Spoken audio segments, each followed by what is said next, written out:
अल्लाह के नाम से जो बड़ा मेहरबान और दयालु है। मैंने अभी कुरान की सूरह नूह जो है उसके कुछ वर्सेस पढ़े हैं, वर्स नंबर 8 से लेके 20 तक। अब इन वर्सेस का ट्रांसलेशन जो है आप सुने।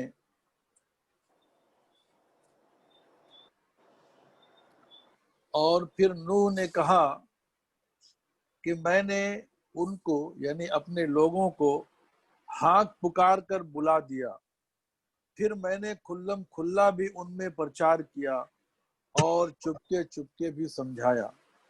मैंने कहा अपने पालनहार से माफी मांगो, बेशक वो बड़ा माफ करने वाला है। वो तुम पर आसमान से खूब वर्षा करेगा, तुम्हें माल और संतान से अनुग्रहित करेगा, यानी तुम्हारे माल और तुम्हारे संतान में बढ़ोतरी करेगा, तुम्हारे लिए बाग पैदा करेगा और तुम्हारे लिए नदियां बहा देगा। तुम्हें क्या हो गया है कि तुम अल्लाह के लिए किसी गौरव की आशा नहीं रखते, हालांकि उसने तरह तरह से तुम्हें बनाया है।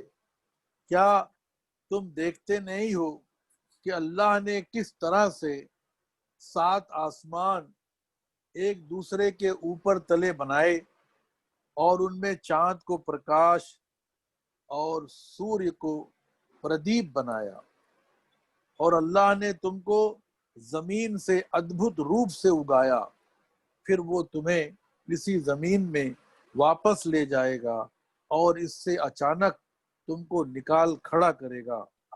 और अल्लाह ने जमीन को तुम्हारे लिए बिछौने की तरह बिछा दिया ताकि तुम उसके अंदर खुले रास्तों में चलो।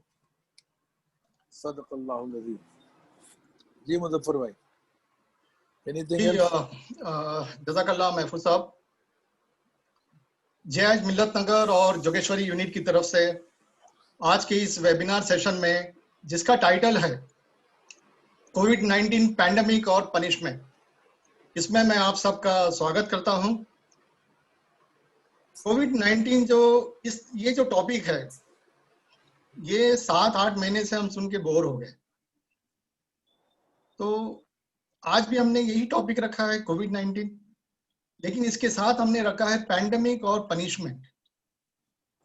तो हम आज, हमारे बहुत ही अच्छे लर्नेड गेस्ट हैं यहाँ पे, तो हम जनरल डिस्कशन नहीं करेंगे, बल्कि बियॉन्ड द होराइजन, तस्वीर का दूसरा रुख, हम जो है ये सेशन को थोड़ा लाइवली और स्पार्कलिंग बनाएंगे। और इसीलिए हमने इसे स्पीच नहीं रखा है, इसे हमने एक ओपन डिस्कशन रखा हुआ है, ताकि हम अपने व्यूज को जो है प्रेजेंट कर सकें।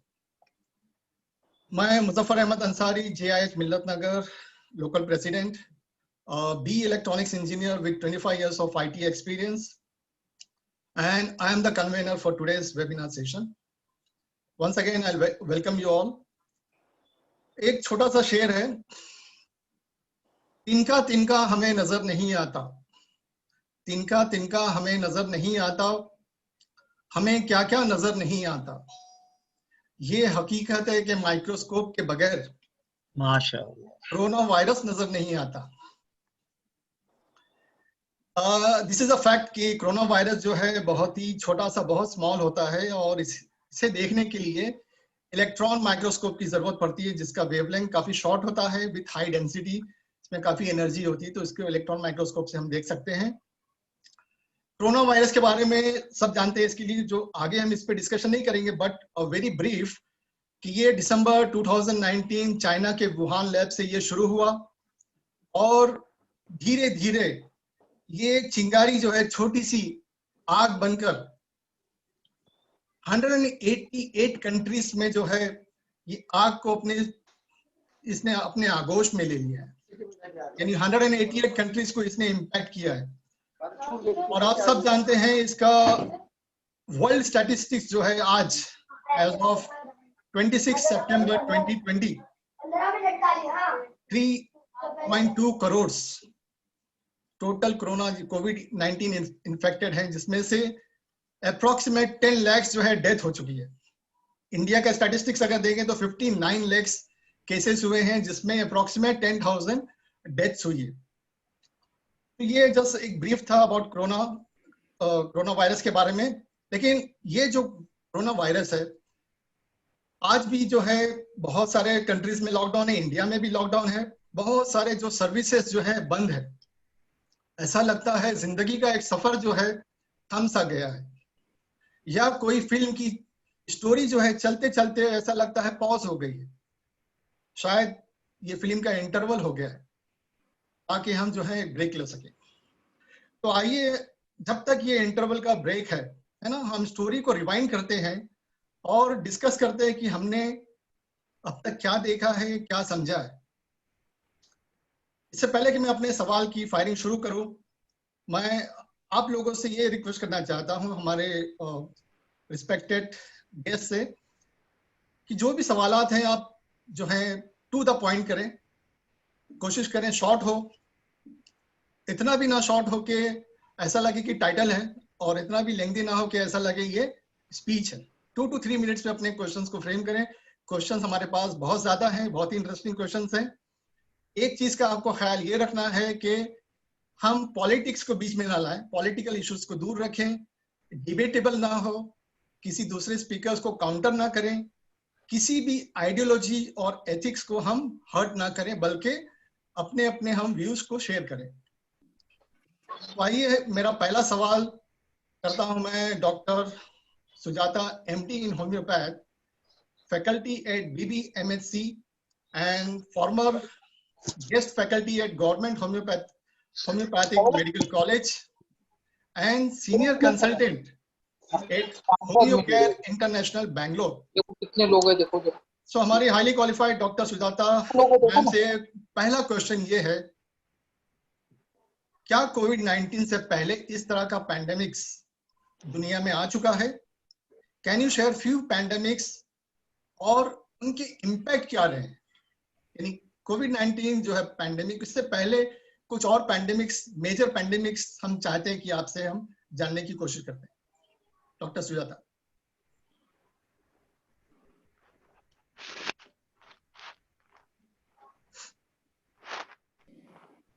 Good evening, everyone. If I am permitted to speak in English. I am very much fine. No problem. It's all right. I will try to come also in Hindi. You can do some combination. Okay. First of all, it's a privilege and an honor to be among all of you. And my heartfelt gratitude to Dr. Tazeen Acharwala for giving me an opportunity to be among you people. Thank you so much. Okay, so as you are asking me, like, yeah, COVID-19, as you say, literally we are all shut down. You know, we are at a pause right now. But this is not something which has come first time into this kind of, into our existence. These kind of viruses have been there previously also, very recently, in the year somewhere, 2002. There was another virus known as SARS-CoV, COVID virus, that is severe acute respiratory syndrome COVID virus. This was somewhere in the year 2002. Uh, this also was actually declared as an pandemic. Pandemic declare किया गया था, लेकिन इसका इतना मतलब लोगों के नहीं हुआ बिकॉज उसका transmission rate was very less, तो इसलिए it did not affect many people, so there were not many cases reported. And there was similar one known as MERS coronavirus, that is Middle East respiratory syndrome coronavirus. Iska bhi, it was still hai, I mean, it is not yet contained, it is still there. But then iska effect itna nahi ki sab log COVID karte fire. But nowadays this COVID-19, why we are so much talking about COVID-19 is because this virus is very fast spreading. You know, इसका हम लोग क्या बोलते हैं, the reproduction number, RO, what we say, the reproduction number, that is the rate of disease transmission, is so much that within a short period, as you already mentioned the statistics, it has reached more than 200 countries. And the statistics what you are giving, till today we are having more than 3 crores of cases. And the recovery rate also is very high, and the death rate also is very high. Comparatively, this virus and the previous virus what I have quoted, if you see the pathogenic, मतलब उसका असर अपने health पे ना, if you see, the previous two were more dangerous, उसका mortality rate was even more higher. But because the transmission rate of this present COVID virus is so high, many people are getting infected. That is the reason there is a total shutdown in our environment. So these were the two other viruses which were already there.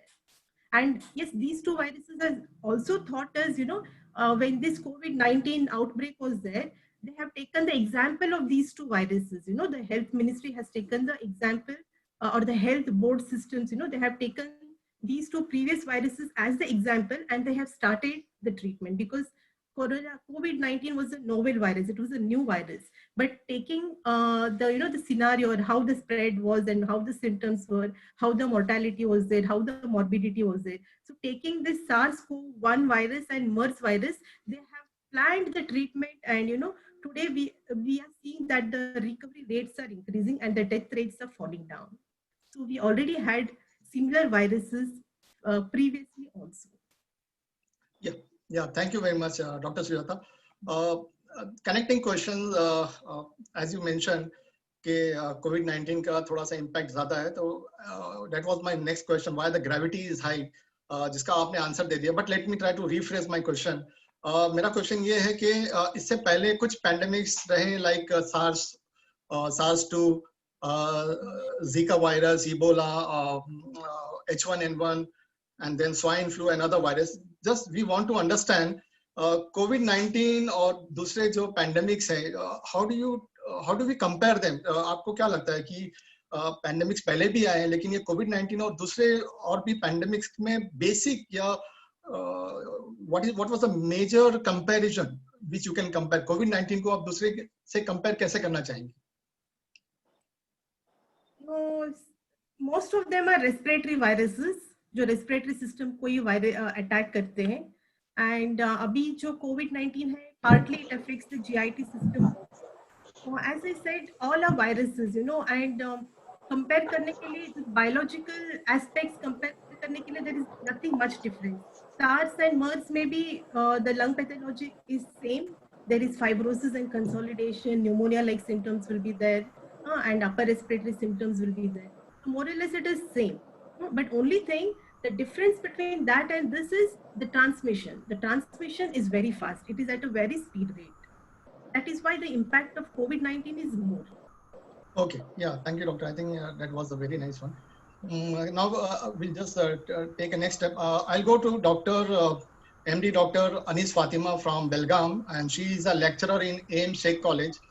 Doctor Anees Fatima, आपसे मेरा ये सवाल है कि क्या आपके पास कोई कोविड-19 का पेशेंट आया और आपने, because you are from homeopath, तो आपका ट्रीटमेंट क्या रहा उसे?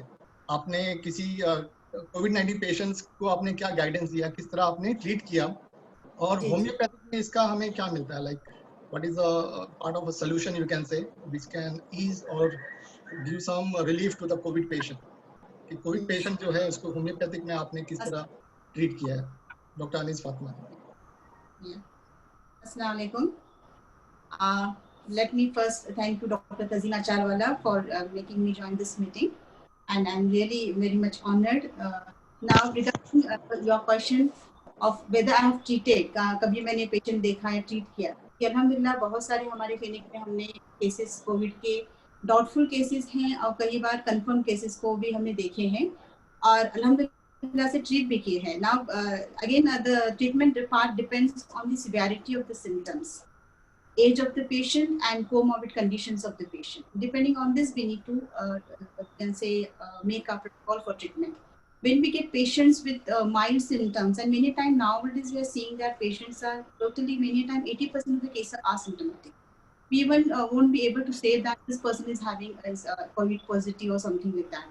Many times we see in clinic asymptomatic patients are coming, and you can say their family members who are elders or having comorbidity, they come out with the symptoms, and when we see that that person become positive, and again when we screen out the whole family, we see so many patients are positive.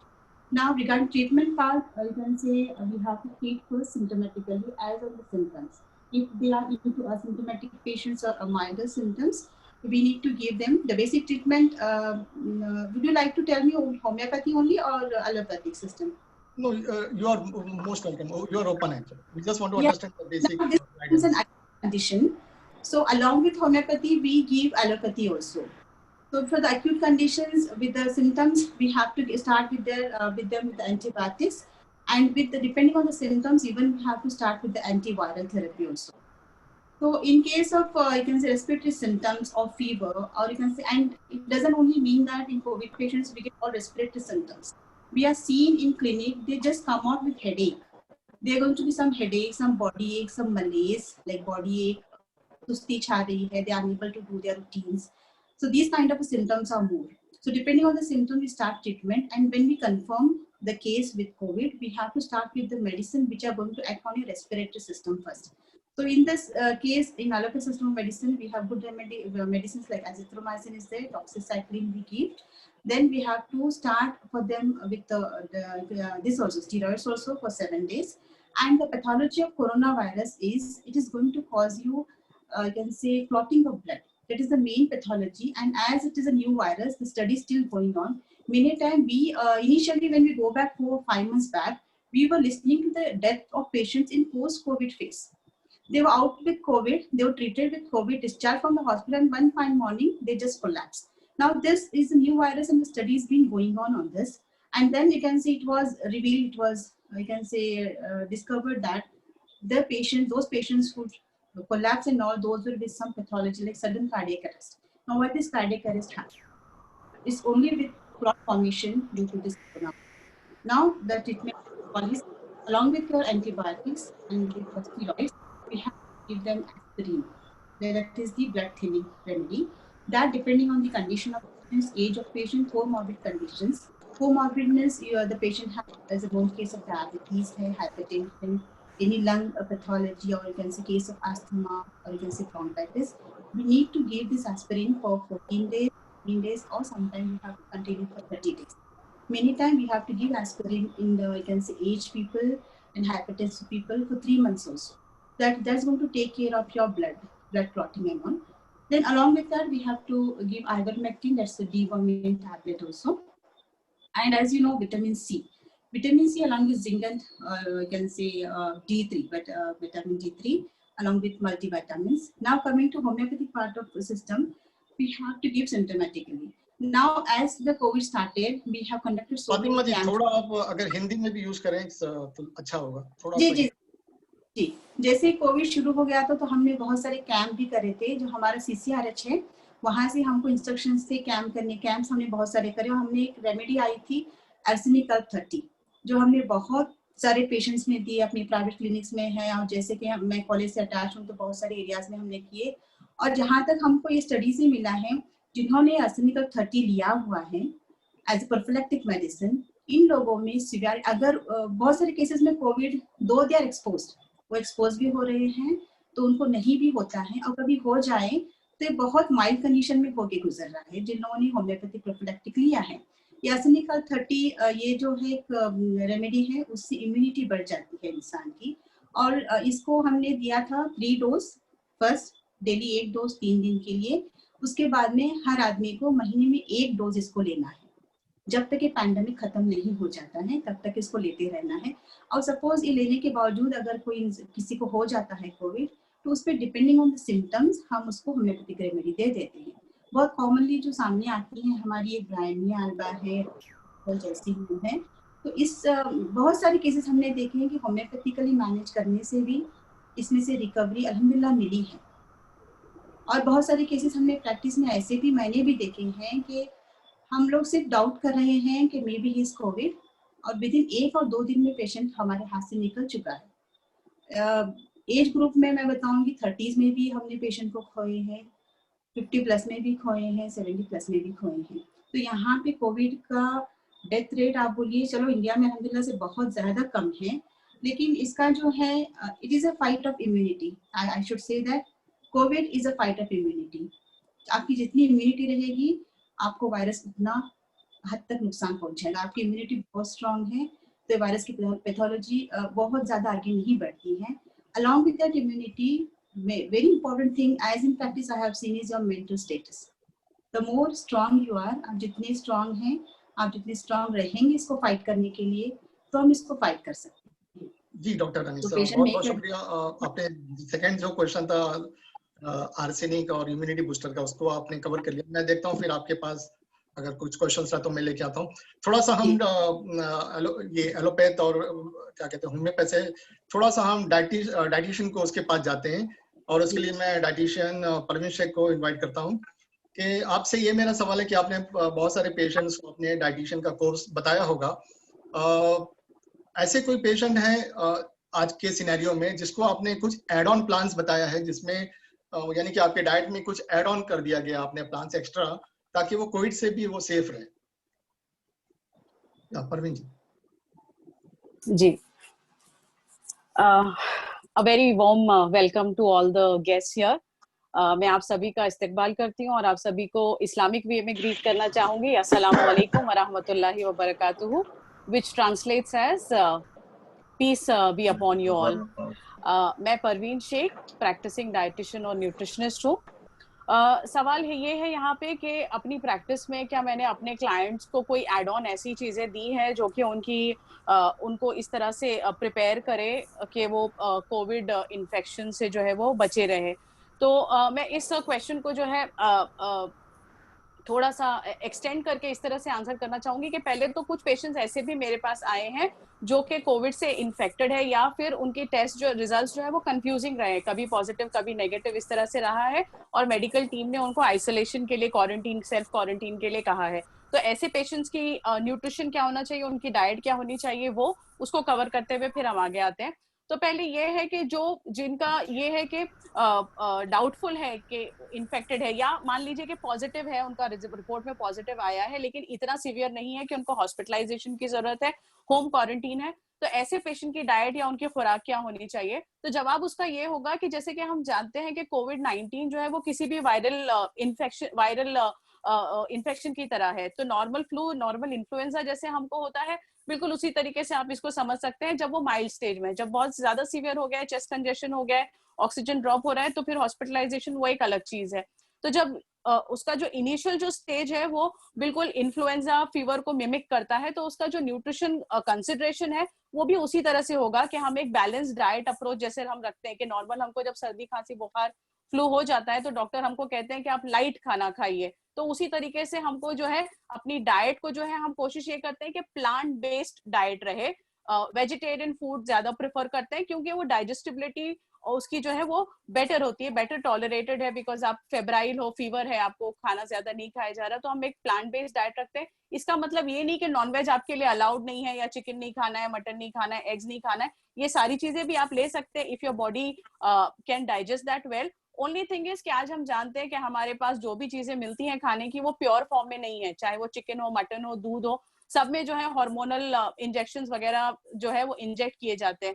तो इस वजह से जब हमारी immunity already compromise है तो हम नहीं चाहते कि ये सारी चीजें बॉडी की इम्यूनिटी को और कॉम्प्रोमाइज करे, इसलिए हम प्लांट बेस्ड डाइट प्रेफर करते हैं। बैलेंस डाइट हो जहाँ पे फ्रूट्स एंड वेजिटेबल्स की क्वांटिटी ज्यादा हो, variety of fruits, coloured fruits and vegetables हो, इम्यून बूस्टिंग न्यूट्रिएंट्स जैसे कि अभी डॉक्टर ने बताया vitamin B, vitamin D, vitamin E, folic acid, zinc, selenium, ये सारे न्यूट्रिएंट्स जो है इनके फूड सोर्सेज जैसे कि पल्सेस हैं, होल ग्रेन्स हैं, सीरियल्स हैं, डेयरी प्रोडक्ट्स हैं, तो ये सारी सोर्सेज से हम डाइट को बैलेंस करते हैं। अब यहाँ पे हमको ये समझना है कि food is just one part, आपको बाकी की चीजें आपको होलिस्टिक अप्रोच रखेंगे तभी हमारी हीलिंग फास्टर होती है, जिसमें हमारी स्लीप मैटर करती है कि 8 घंटे की नींद हमारे लिए जरूरी है, फिजिकल एक्टिविटी के बिल्कुल बेड रिडन नहीं रहे बल्कि घर में ही जितनी एक्टिविटी हम कर सकते हैं फिजिकली एक्टिव रहे, उससे क्या होता है कि हमारे स्ट्रेस हार्मोन्स कम होते हैं और हमारी जो रिकवरी जो है वो फास्टर होती है। Hydration, drinking lot of water in the form of plain water या फिर नारियल पानी है, फ्रूट जूसेस हैं, 100% fruit juices without addition of any sugar, तो लिक्विड हाइड्रेशन हमारा बेटर है। So food, your water, your physical activity and your sleep, ये चारों कंपोनेंट्स का ध्यान हमको रखना होता है जब हम सेल्फ क्वारंटीन में हैं। So this is one part. Second part is कि हम किसी डाइट को कैसे सप्लीमेंट करेंगे कि वो प्रोएक्टिवली जो है वो कोविड इन्फेक्शन के लिए रेडी हो। सबसे पहले तो हमको यहाँ पे जो बज वर्ड है इम्यूनिटी, उसको समझना है कि इम्यूनिटी बेसिकली बॉडी का नेचुरल डिफेंस मैकेनिज्म है।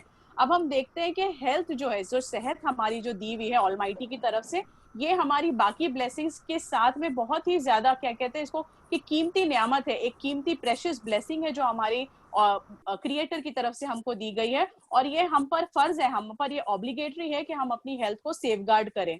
हम देखते हैं कि हमारे पैगंबर मोहम्मद जिनके एग्जाम्पल को हम फॉलो करते हैं, उनकी टीचिंग्स में से एक ये है कि आपने फरमाया कि जब हम रिसरेक्शन में, लाइफ आफ्टर डेथ में, जो हमारा फेथ हमको सिखाता है, हम बिलीव करते हैं कि जब हम दोबारा उठाए जाएंगे तो जो हमसे सवाल किया जाएगा उसमें हमसे जरूर पूछा जाएगा, अल्लाह ताला पूछेंगे कि क्या हमने तुम्हारे जिस्म को सेहतमंद नहीं बनाया था और क्या हमने ठंडे पानी से तुम्हारी प्यास नहीं बुझाई थी।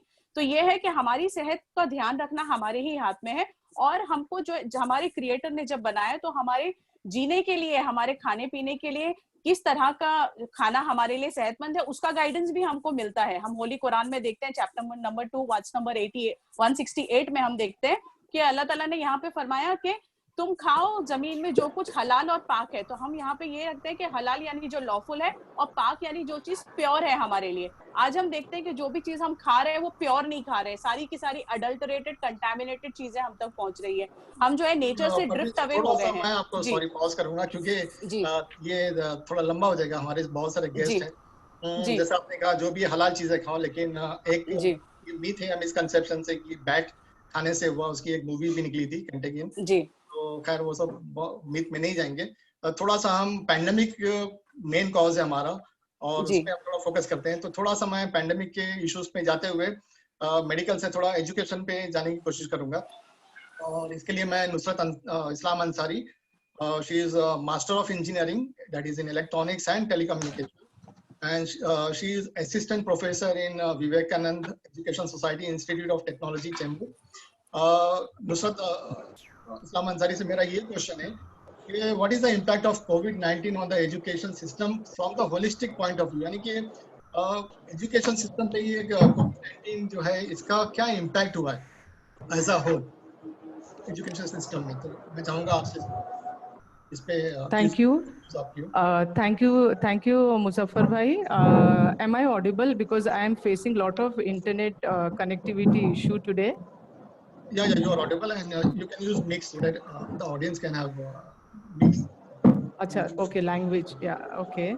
Okay. First of all, yeah, I would like to thanks to the organizing team for organizing such a awareness program. Secondly, since I'm from a teaching background, I would like to focus more on as we all are facing this pandemic situation. So this pandemic has brought everything to a standstill, like whether it is business, whether it is economic. Same the case with education also. But we say that yeah, the education, the learning process is going on. Yes, you can say that it is going on. But see, I'm a professor on daily basis. I take a lecture. When I am delivering the lecture in the classroom, at times I feel that only I am teaching, and there is no student, because I am in the teaching field from pretty long time. So मुझे ऐसा लगता है कि सिर्फ मैं ही बोलती जा रही हूँ. स्टूडेंट्स जो क्लास में डाउट आते हैं, कुछ स्टूडेंट्स तो कनेक्टिविटी इशू की वजह से वो डाउट पूछ नहीं पाते हैं, वो चैट बॉक्स में डाल देते हैं. कभी कभी किसी का माइक नहीं चल रहा होता है, मतलब हार्डवेयर इशू, कोई सा भी इशू हो. So the point I want to bring here is like the 100% delivery जो हमको सेटिस्फैक्शन मिलता था when I used to come out of the classroom after 1 hour lecture, कि yes, my 95% of the students have listened to me and they have understood. But that feeling we are not getting here. So, and the students are also, there are students, I'm talking about engineering background. The students are very serious about their studies. So they literally listen and sit for every lecture. So according to me, this online learning, yeah, this is an alternative, of course, but this cannot replace the face-to-face classroom learning that we used to have. So during this pandemic situation, in this, what I have observed, like, you know, in just now the education system, they have, you know, rescheduled the exam. So students are emotionally very much disturbed by rescheduling of this exam, as because they have certain mindset. With that mindset, they do preparation. So if there is lot of change and lot of variation in the schedule, that also disturbs them a lot. So somehow as a faculty, as a teacher, we feel that this pandemic is you know, actually disturbing the students, the impact that they have on the students. It is really having a not a very good impact. Emotionally the students are disturbed. As I'll give you one example, bhai, just now, हाँ, अभी हमारा 8th semester का क्या हुआ, हमारे college में पहले declare हो गया था. इनिशियली आप लोग ने, सब लोग ने पढ़ा होगा कि पहले डिक्लेयर हुआ कि शायद अभी एग्जाम्स नहीं होंगे, एंड यू कैन, सब लोग प्रमोट हो गए नेक्स्ट ईयर में. ऐसे ही हम लोग ने इंजीनियरिंग में एज्यूम किया. लेकिन अभी यूनिवर्सिटी ने इन द मंथ ऑफ सितंबर उन्होंने कहा कि अब एग्जाम होंगे 8th सेमेस्टर के. So now all of sudden जो स्टूडेंट को लगा था हम पास आउट हो गए हैं 8th सेमेस्टर, मतलब वो लास्ट सेमेस्टर, लास्ट सेम में वो 8th सेमेस्टर में थे, तो उनको लगा वो पास आउट हो गए. But now in the month of सितंबर they have been asked to give the exam. और हमारा एग्जाम कैसा होता है, ओरल होता है, फिर थियोरी होता है. तो by that what I mean is, because of so many changes in the scheme and in the schedule, that disturbs the mental status of the students. Okay, so I think in the end I just like to conclude कि मैं last में बस इतना ही कहना चाहूंगी कि ये online class जो है ये एज अ सब्स्टिट्यूट है इस पैंडेमिक के लिए. Let us all pray to our creator that you know he will forgive us and we come out of this situation. But face to face classroom training cannot be replaced by this factor. Yeah, by thank this you, online.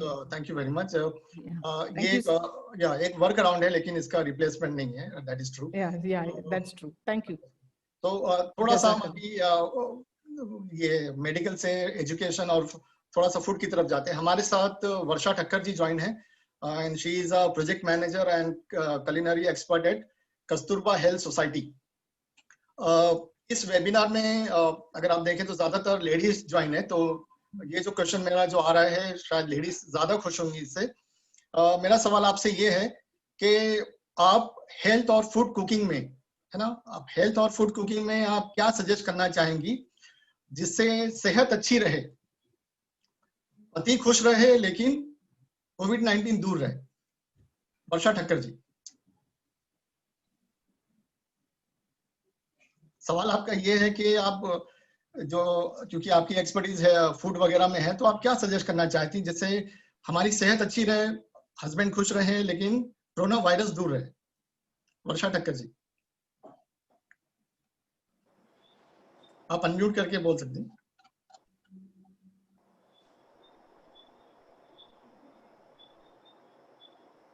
Hello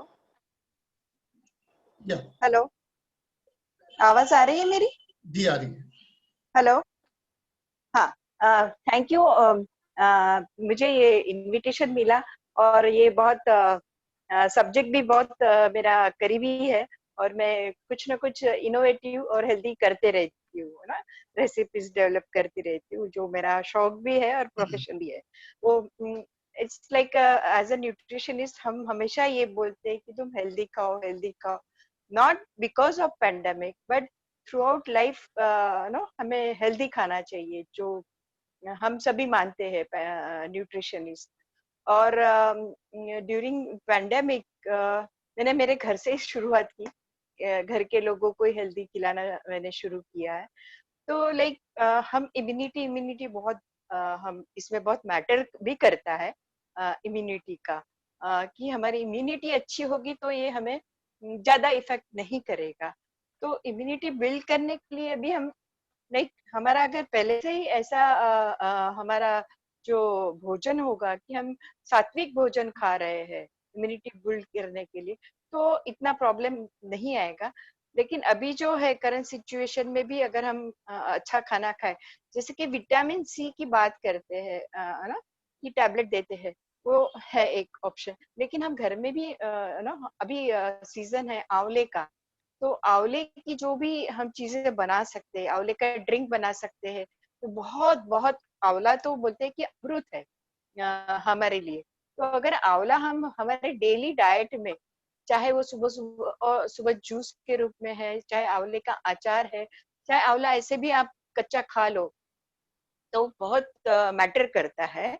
और through out आंवले की season में हम जितना भी आंवला खा सके हमें खाना चाहिए, not only this during this pandemic but other भी जो भी हमारे छोटे मोटे वायरसेस बैक्टीरिया जो भी है आते रहते हैं, तो उनसे हमें ना रोग प्रतिकार शक्ति जिसको बोलते हैं, इम्यूनिटी जिसको बोलते हैं, वो बहुत स्ट्रांग होती है। और दूसरी चीज है कि हम ज्यादातर वाइट जो भी है लाइक मैदा है, शुगर है, यू नो ये बहुत इसका इल इफेक्ट होता है हमारे बॉडी पे और हेल्थ पे और इम्यूनिटी पे। तो जितना हो सके हम जंक फूड ना खाएं और मिलेट का इस्तेमाल करें। मिलेट यानी जो रागी, बाजरा, जवार, इसकी रोटी हम बना के खाएं, तो उससे भी हमारी इम्यूनिटी बहुत अच्छी होती है, स्ट्रांग होती है। और सिंपल जो डाइट है, घर का बना हुआ फ्रेश जो खाए, तो और हमारे एक भारत में हमें एक बहुत अच्छी कुदरत ने देन दी है, कुदरत की हमको बख्शिश है कि जो भी हमारे हर्ब्स है, जैसे तुलसी है, अदरक है, पुदीना है, और मसाले जो है हमारे कि जो जिससे हम वैसे हमारे खाने में होते ही है, लेकिन उससे हमारी इम्यूनिटी बहुत अच्छी है। लाइक अगर हम कंपेयर करें दूसरे देशों से, अमेरिका से, तो हमारा जो रिकवरी रेट बहुत अच्छा है। तो उसकी वजह शायद ये भी है कि हम हमारे रोज के खाने में ये सब चीजें शामिल होती है। लाइक हमारी चाय में अदरक और पुदीना के बिना हमारी चाय नहीं होती, रूटीन में भी। तो ये सब जो भी है कि हम ज्यादा से ज्यादा उसका हम इस्तेमाल करें, जैसे तुलसी है, अदरक है, और जो चाय होती है, घास वाली चाय होती है, और हमारे सारे मसाले अभी हम अगर हम देखेंगे मालेगांव में जो हुआ बहुत बड़ा प्रॉब्लम हुआ और वहां फिर रिकवरी भी हो गई, तो बहुत एक पैटर्न भी हो गया मालेगांव काढ़ा करके, कि जिसमें ये सब हर्ब्स काढ़ा बना के उनको पिलाया गया, जो क्वारंटाइन सेंटर में है, इवन हॉस्पिटल में है, तो उससे भी बहुत रिकवरी हुई और वो तो बहुत कहते हैं ना कि स्पेशल हो गया। मालेगांव काढ़ा के नाम से ही उसे बुलाते हैं। वैसे ही आयुर्वेद में भी हमारे बहुत सारे हर्ब्स है और इसका इस्तेमाल हम ड्यूरिंग पैंडेमिक और इवन रेगुलर हमारी लाइफ में करेंगे तो हमारी इम्यूनिटी बिल्ड हो जाएगी, स्ट्रांग हो जाएगी। और यही है कि इम्यूनिटी स्ट्रांग होगी, इट्स लाइक हमारी बॉडी में जो सिपाही का काम करती है कि वो फाइट करती है जो भी वायरसेस है, तो वायरस हमारा कुछ बिगाड़ नहीं सकती। तो ये है पॉजिटिव थिंकिंग, इम्यूनिटी स्ट्रांग रखना, अच्छा आहार लेना और अच्छी सोच रखना और बाकी भगवान का शुक्रिया अदा करते रहना, तो इससे हम बच सकते हैं और अभी तक बचे रहे हैं। तो आगे भी इस पैंडेमिक जल्दी खत्म हो जाए और हमारे रूटीन लाइफ में आए और आगे भी। अभी इससे तो हमको एक बहुत सीखने को मिला है कि हम हमारी जो हेल्थ के हम इतना ध्यान नहीं देते थे पहले, लेकिन अभी आजकल सभी बहुत कॉन्शियस हो गए हैं हेल्थ के लिए कि हमारी हेल्थ अच्छी हो, हमारी इम्यूनिटी अच्छी हो। तो ये सिलसिला आगे भी हमारी हेल्थ के लिए अगर हम कंटिन्यू करेंगे तो आगे भी हमें कोई प्रॉब्लम नहीं है। क्योंकि हम अगर देखते हैं लाइक इवन हमारे ऋषि मुनि या हमारे पूर्वज जो है, जो उनका खाना बहुत सात्विक था, बहुत अच्छा खाना खाते थे और वो लंबा जीते थे, बिना कोई रोग के जीते थे। तो इनसे हमको और लेकिन हम अभी थोड़ा मॉडर्न इसमें आ गए हैं, वेस्टर्नाइज आ गए हैं, पिज्जा पास्ता बर्गर ये सब खाते हैं जो कि बिल्कुल इम्यूनिटी के लिए अच्छा नहीं है, हमारे बॉडी के लिए अच्छा नहीं है। तो मैं सबको यही सजेस्ट करूंगी जो भी घर में बनता है सात्विक खाना खाए और अपना इम्यूनिटी का ख्याल रखें। शुक्रिया वर्षा ठक्कर जी। मैं समझता हूँ ये बहुत ज्यादा मेडिकल फोकस होते जा रहा है। थोड़ा सा हम अभी ट्विस्ट करते हैं क्योंकि हमारे इस आज के वेबिनार में हमारे कुछ फिल्म इंडस्ट्री से भी कुछ गेस्ट यहाँ पे मौजूद हैं, तो थोड़ा सा मैं क्वेश्चंस उनके तरफ पेश करने की कोशिश करता हूँ। मेरा सवाल जो है सोनी जी से है कि सोनी जी आपने काफी क्लोज में देखा होगा फिल्म इंडस्ट्री को, तो ऐसा सीन आपने कभी नहीं देखा होगा कि अचानक जो कोविड-19 आया और पूरी फिल्म इंडस्ट्री, पूरा मॉल, थिएटर्स सारे के सारे बंद हो गए। तो मेरा सवाल ये, क्या आपको ऐसा लगता है कि जिंदगी भी एक स्टोरी है और जिंदगी में एक ट्विस्ट आ गया है? आपको क्या लगता है इसके बारे में, कोविड पैंडेमिक के बारे में? सबसे पहले नमस्ते, सलाम वालेकुम, गुड इवनिंग टू हर किसी के लिए। और रोशन दीदी का शुक्रिया कि मुझे यहाँ पे बोलने का मौका दिया उन्होंने। देखा जाए तो ये इंडस्ट्री में जो मूवीज बनती हैं क्या है, ये सारी रियल हकीकत में जो जिंदगी में जो हो रहे हैं वाकई उसी को लेकर बनाई जाती हैं। कोई अपने ख्याल से तो बनाता नहीं, क्योंकि आपके आसपास में जो भी चल रही है, आप जितनी भी मूवीज देखेंगे, हर मूवी में आप देखेंगे कि हर एक चीज कहीं ना कहीं किसी न किसी की लाइफ से जुड़ी है। किसी की रियल लाइफ कोई बोलते हैं, लेकिन हम लोग बोलते हैं कि बायोपिक है, लेकिन देखा जाए तो हर एक स्टोरी बायोपिक है। हर किसी के घर में ये कहानियां चल रही हैं। तो अभी जो हालात चल रहे हैं, ऑफ कोर्स जिस तरह से पैंडेमिक ने असर किया है इंडस्ट्री का ही नहीं, पूरी दुनिया के हर प्रोफेशन को अफेक्ट किया है इसने, हर किसी पर असर हुआ है।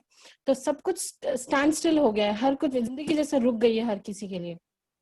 तो सिर्फ इंडस्ट्री नहीं है, मैं दोनों इंडस्ट्री की बात कर रही हूँ, क्योंकि जनरली मैं सेल्स कोऑर्डिनेटर भी हूँ और मेरी मैक्सिमम सारी की सारी पूरी फैमिली मेरी जो है इस इंडस्ट्री में काम करती है। तो मैं उन सबको भी देख रही हूँ। अभी जिस तरह से काम रुक गया है, हर कोई घर के अंदर बंद गया है, ऐसा लग रहा है जैसे कि वो जमाना आ गया कि सारी सहूलियत होते हुए भी हम लोग कुछ नहीं कर पा रहे हैं। We have all the benefits, हर एक चीज। अभी हम लोग बोलते हैं हम लोग ने प्रोग्रेस किया है, लेकिन अभी जो हालात है उसमें हम कहीं कुछ नहीं कर पा रहे हैं, सब कुछ बंद हो गया है। और इंडस्ट्री में सबसे ज्यादा जो लोग डेली वेजेस पर हैं, सिर्फ इंडस्ट्री नहीं बाहर भी जितने भी डेली वेजेस पर हैं, उन सब पर असर हुआ है। अभी कई लोग भूखे मर रहे हैं, कई लोगों के पास खाने को पैसे नहीं है, खाने के लिए कुछ अनाज नहीं है। तो इसने हर किसी को इफेक्ट किया है, हर किसी के ऊपर इसका असर हुआ है।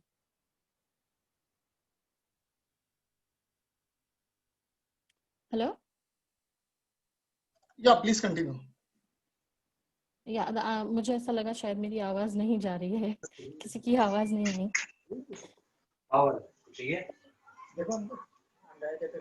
या कंटिन्यू करिए प्लीज। किसी ने अपना शेयर किया उसको डिस्कनेक्ट कर दें।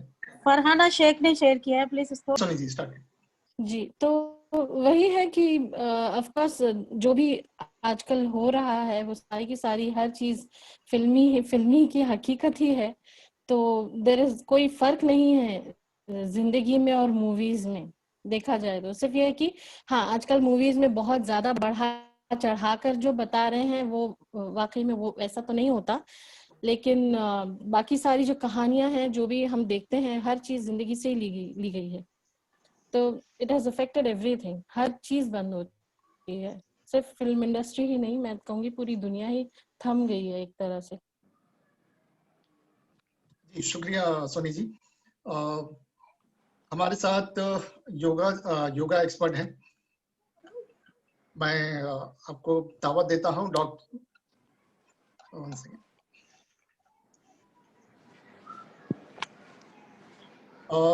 मेरे साथ हमारे साथ अतीशा असरानी जी हैं, योगा इंस्ट्रक्टर।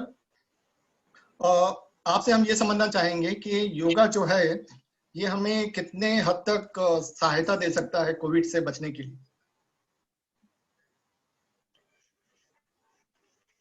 जो मीटिंग सॉरी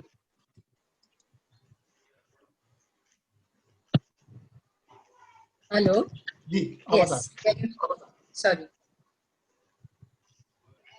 हाँ बोलिए। मेरा सवाल ये है कि आप योगा इंस्ट्रक्टर हैं, तो योगा जो है it is about physical mental, it is about breathing techniques, जिससे हमें काफी हमारे बॉडी को इससे फायदा होता है। मेरा कहने का मतलब है कि ये कोरोना में भी कोविड को भी अवॉइड कर सकता है, इससे हमको कुछ हेल्प मिल सकती है योगा से। डेफिनेटली योगा से फिजिकली आपकी जो मूवमेंट्स होती है आसन, अभी हम फिर भी घर में लॉक हो गए सब कोई, तो फिजिकल आसन जो हम करते हैं दे आर लाइक एक्सरसाइजेस, पर आसन जो है वो ब्रीदिंग के साथ होते हैं, तो हमारा ऑक्सीजन बढ़ाता है और जो हमारे शरीर के अंदर टॉक्सिन्स और कार्बन डाइऑक्साइड है वो भी सांस छोड़ते हुए हम ये आसन करते हैं तो वो भी सारे निकल जाते हैं। So there is a continuous process of inhaling oxygen more and exhaling all the carbon dioxide and toxins. तो फिजिकली तो ये हो गया। फिर प्राणायाम जो हम करते हैं, प्राणायाम वो हमारी सांसों के लिए है। सो कोविड जैसे है कि नोज से शुरू होता है और लंग्स में जहां अटक जाता है चेस्ट कंजेशन, तभी कोविड इंक्रीजेस एंड देन उसके जो रिजल्ट्स होते हैं थोड़े मतलब अनचाहे रिजल्ट्स हो जाते हैं। So that is why when you do pranayams तो हमारी लंग की कैपेसिटी जो है वो काफी स्ट्रांग हो जाती है और हमारे अंदर intake of oxygen is more, तो उसकी वजह से इम्यूनिटी हमारी बढ़ जाती है। तो हमारे पास मतलब जो शरीर पे आने वाला है पहले नाक से लेके, बिकॉज हमारी सांसों में ऑलरेडी ऑक्सीजन लेवल, हमारे शरीर में ऑक्सीजन हर एक सेल में गया है through the asanas and through प्राणायाम्स। That is why I feel कि आसन और प्राणायाम तो खास हर किसी को अनुलोम विलोम, डीप ब्रीदिंग वो सब करना ही चाहिए to increase your immunity, specially हमारी लंग की कैपेसिटी जो है वो इंक्रीज करनी है। प्राणायाम से जो जनरली हमारी लंग कैपेसिटी कैसी होती है, इट्स ओनली 10 to 20% हम अपने लंग्स को यूज करते हैं। अगर लंग्स जो नीचे के हिस्से होते हैं 7 करोड़ सेल्स है, तो उसमें से hardly 2 crore cells are used. तो अगर हम पूरी तरह से सांस लेना सीख जाए तो we can make maximum use of our body. हम अपने शरीर में पूरी तरह से ऑक्सीजन हर एक सेल को प्रोवाइड कर सकते हैं और शरीर के अंदर जो सेल्स में जो भी कचरा भर गया है, टॉक्सिन्स भर गए, कार्बन डाइऑक्साइड रह गया है, वो पूरी तरह से बाहर निकाल सकते हैं। तो इसी तरह हम अपनी इम्यूनिटी को भी एकदम स्ट्रॉन्ग कर सकते हैं। We can prevent any sickness, not only Covid, I can tell even cancer can be prevented. Plus diet is very important, जैसे परवीन जी ने और वर्षा जी ने कहा है, डाइट भी मेंटेन करना जरूरी है। जितना सिंपल खाना खाएंगे, जितनी सादगी से हम अपना घर का बना खाएंगे, दैट विल बी मतलब एक एडिशनल हेल्प हो जाएगा। मतलब वो भी इम्पोर्टेंट है, इतना ही इक्वली इम्पोर्टेंट खाना भी। But breathing is very very important, मतलब the right technique of breathing. जी बहुत बहुत शुक्रिया। हमारे साथ गीता मल्होत्रा जी भी हैं यहाँ पे।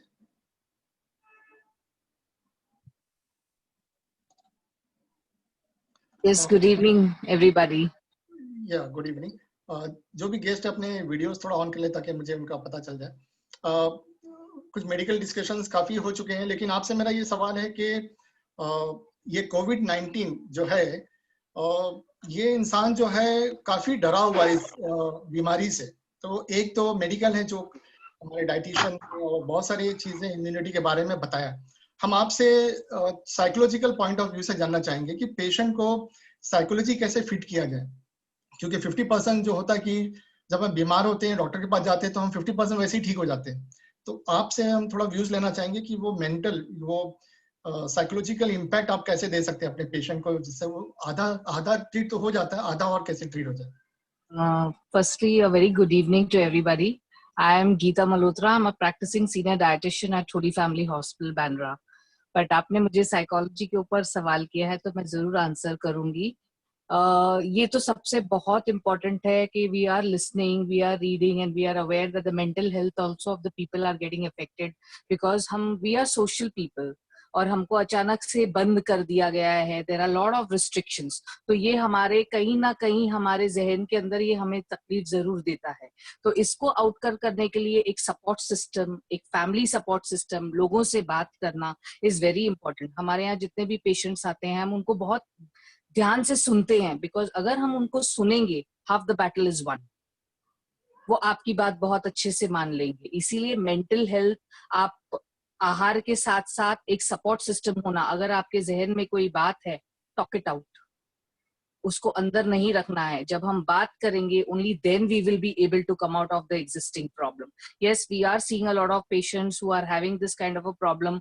The most important thing that we are doing vigorously is that we are counseling them time and again, and we are following up them not only with the patient itself but with the family also, so that वो भी patient हमारे पास शायद आधे घंटे के लिए आएगा एक डाइट चार्ट लेने के लिए, अपनी मानसिक तकलीफ बताने के लिए, अपनी मेंटल हेल्थ के बारे में भी वो डिस्कस करते हैं। बहुत से लोग होते हैं, the failure in the diet is not because they can not follow the diet, but there are other issues attached to them, जैसे फाइनेंशियल इश्यूज है, इमोशनल इश्यूज हैं, फिजिकल लिमिटेशंस हैं, घर में कमाने वाला एक इंसान है, पीपल आर डाउनसाइजिंग, जॉब्स जा रही हैं, it's the entire lot of areas are affected. I think a lot of people have already spoken about it, but yes, I firmly believe that every person should have a very patient hearing. हमको patience रखना है, counseling करना है, and जहां पर हम देखते हैं कि इसको सहारे की जरूरत है, हमें वहां उसको direct करना है to get the right treatment, the right support at the right time. Yeah, fantastic. Yeah, thank you very much. अब हम थोड़ा सा नेक्स्ट स्टेप पे जाते हैं। I think everybody has heard, as per Albert Einstein, science without religion is lame and religion without science is blind. यानी जो science है वो रिलीजन के बगैर कह सकते हैं कि वो अपाहिज है, और रिलीजन जो है साइंस को अगर बाईपास करता है तो इट इज लाइक कि वो अंधा है। हम रिलीजन को भी थोड़ा बाईपास नहीं कर सकते, और वो हमारा सेकंड टॉपिक है, पैंडेमिक और पनिशमेंट। तो उसकी तरफ हम थोड़ा सा फोकस करते हैं, और इसके लिए मैं शैली फर्नांडिस जी को मैं इनवाइट करता हूं। Shaily Fernandes, she is a social activist, और मेरा सवाल आपसे ये है कि what are your views of this pandemic situation from a religious perspective. यानी ये पैंडेमिक जो है, हम आपसे अभी तक हमने बहुत सुना मेडिकल और बहुत सारे फिजिकल सुना, लेकिन हम आपसे ये सुनना चाहते हैं कि इसका कोई रिलीजियस पर्सपेक्टिव में भी इसका कोई बैकग्राउंड में कुछ इंफॉर्मेशन है इस तरह के पैंडेमिक्स के बारे में फ्रॉम रिलीजियस पर्सपेक्टिव। शैली फर्नांडिस।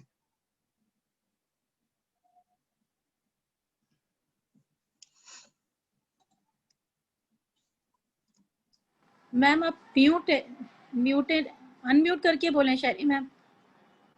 या okay, now you are audible. Hello, हाँ मैम, आप हम सुन सकते हैं आपको। Hello, yes we can hear you. Hello, yeah Shaily ma'am, आपकी आवाज आ रही है। हेलो,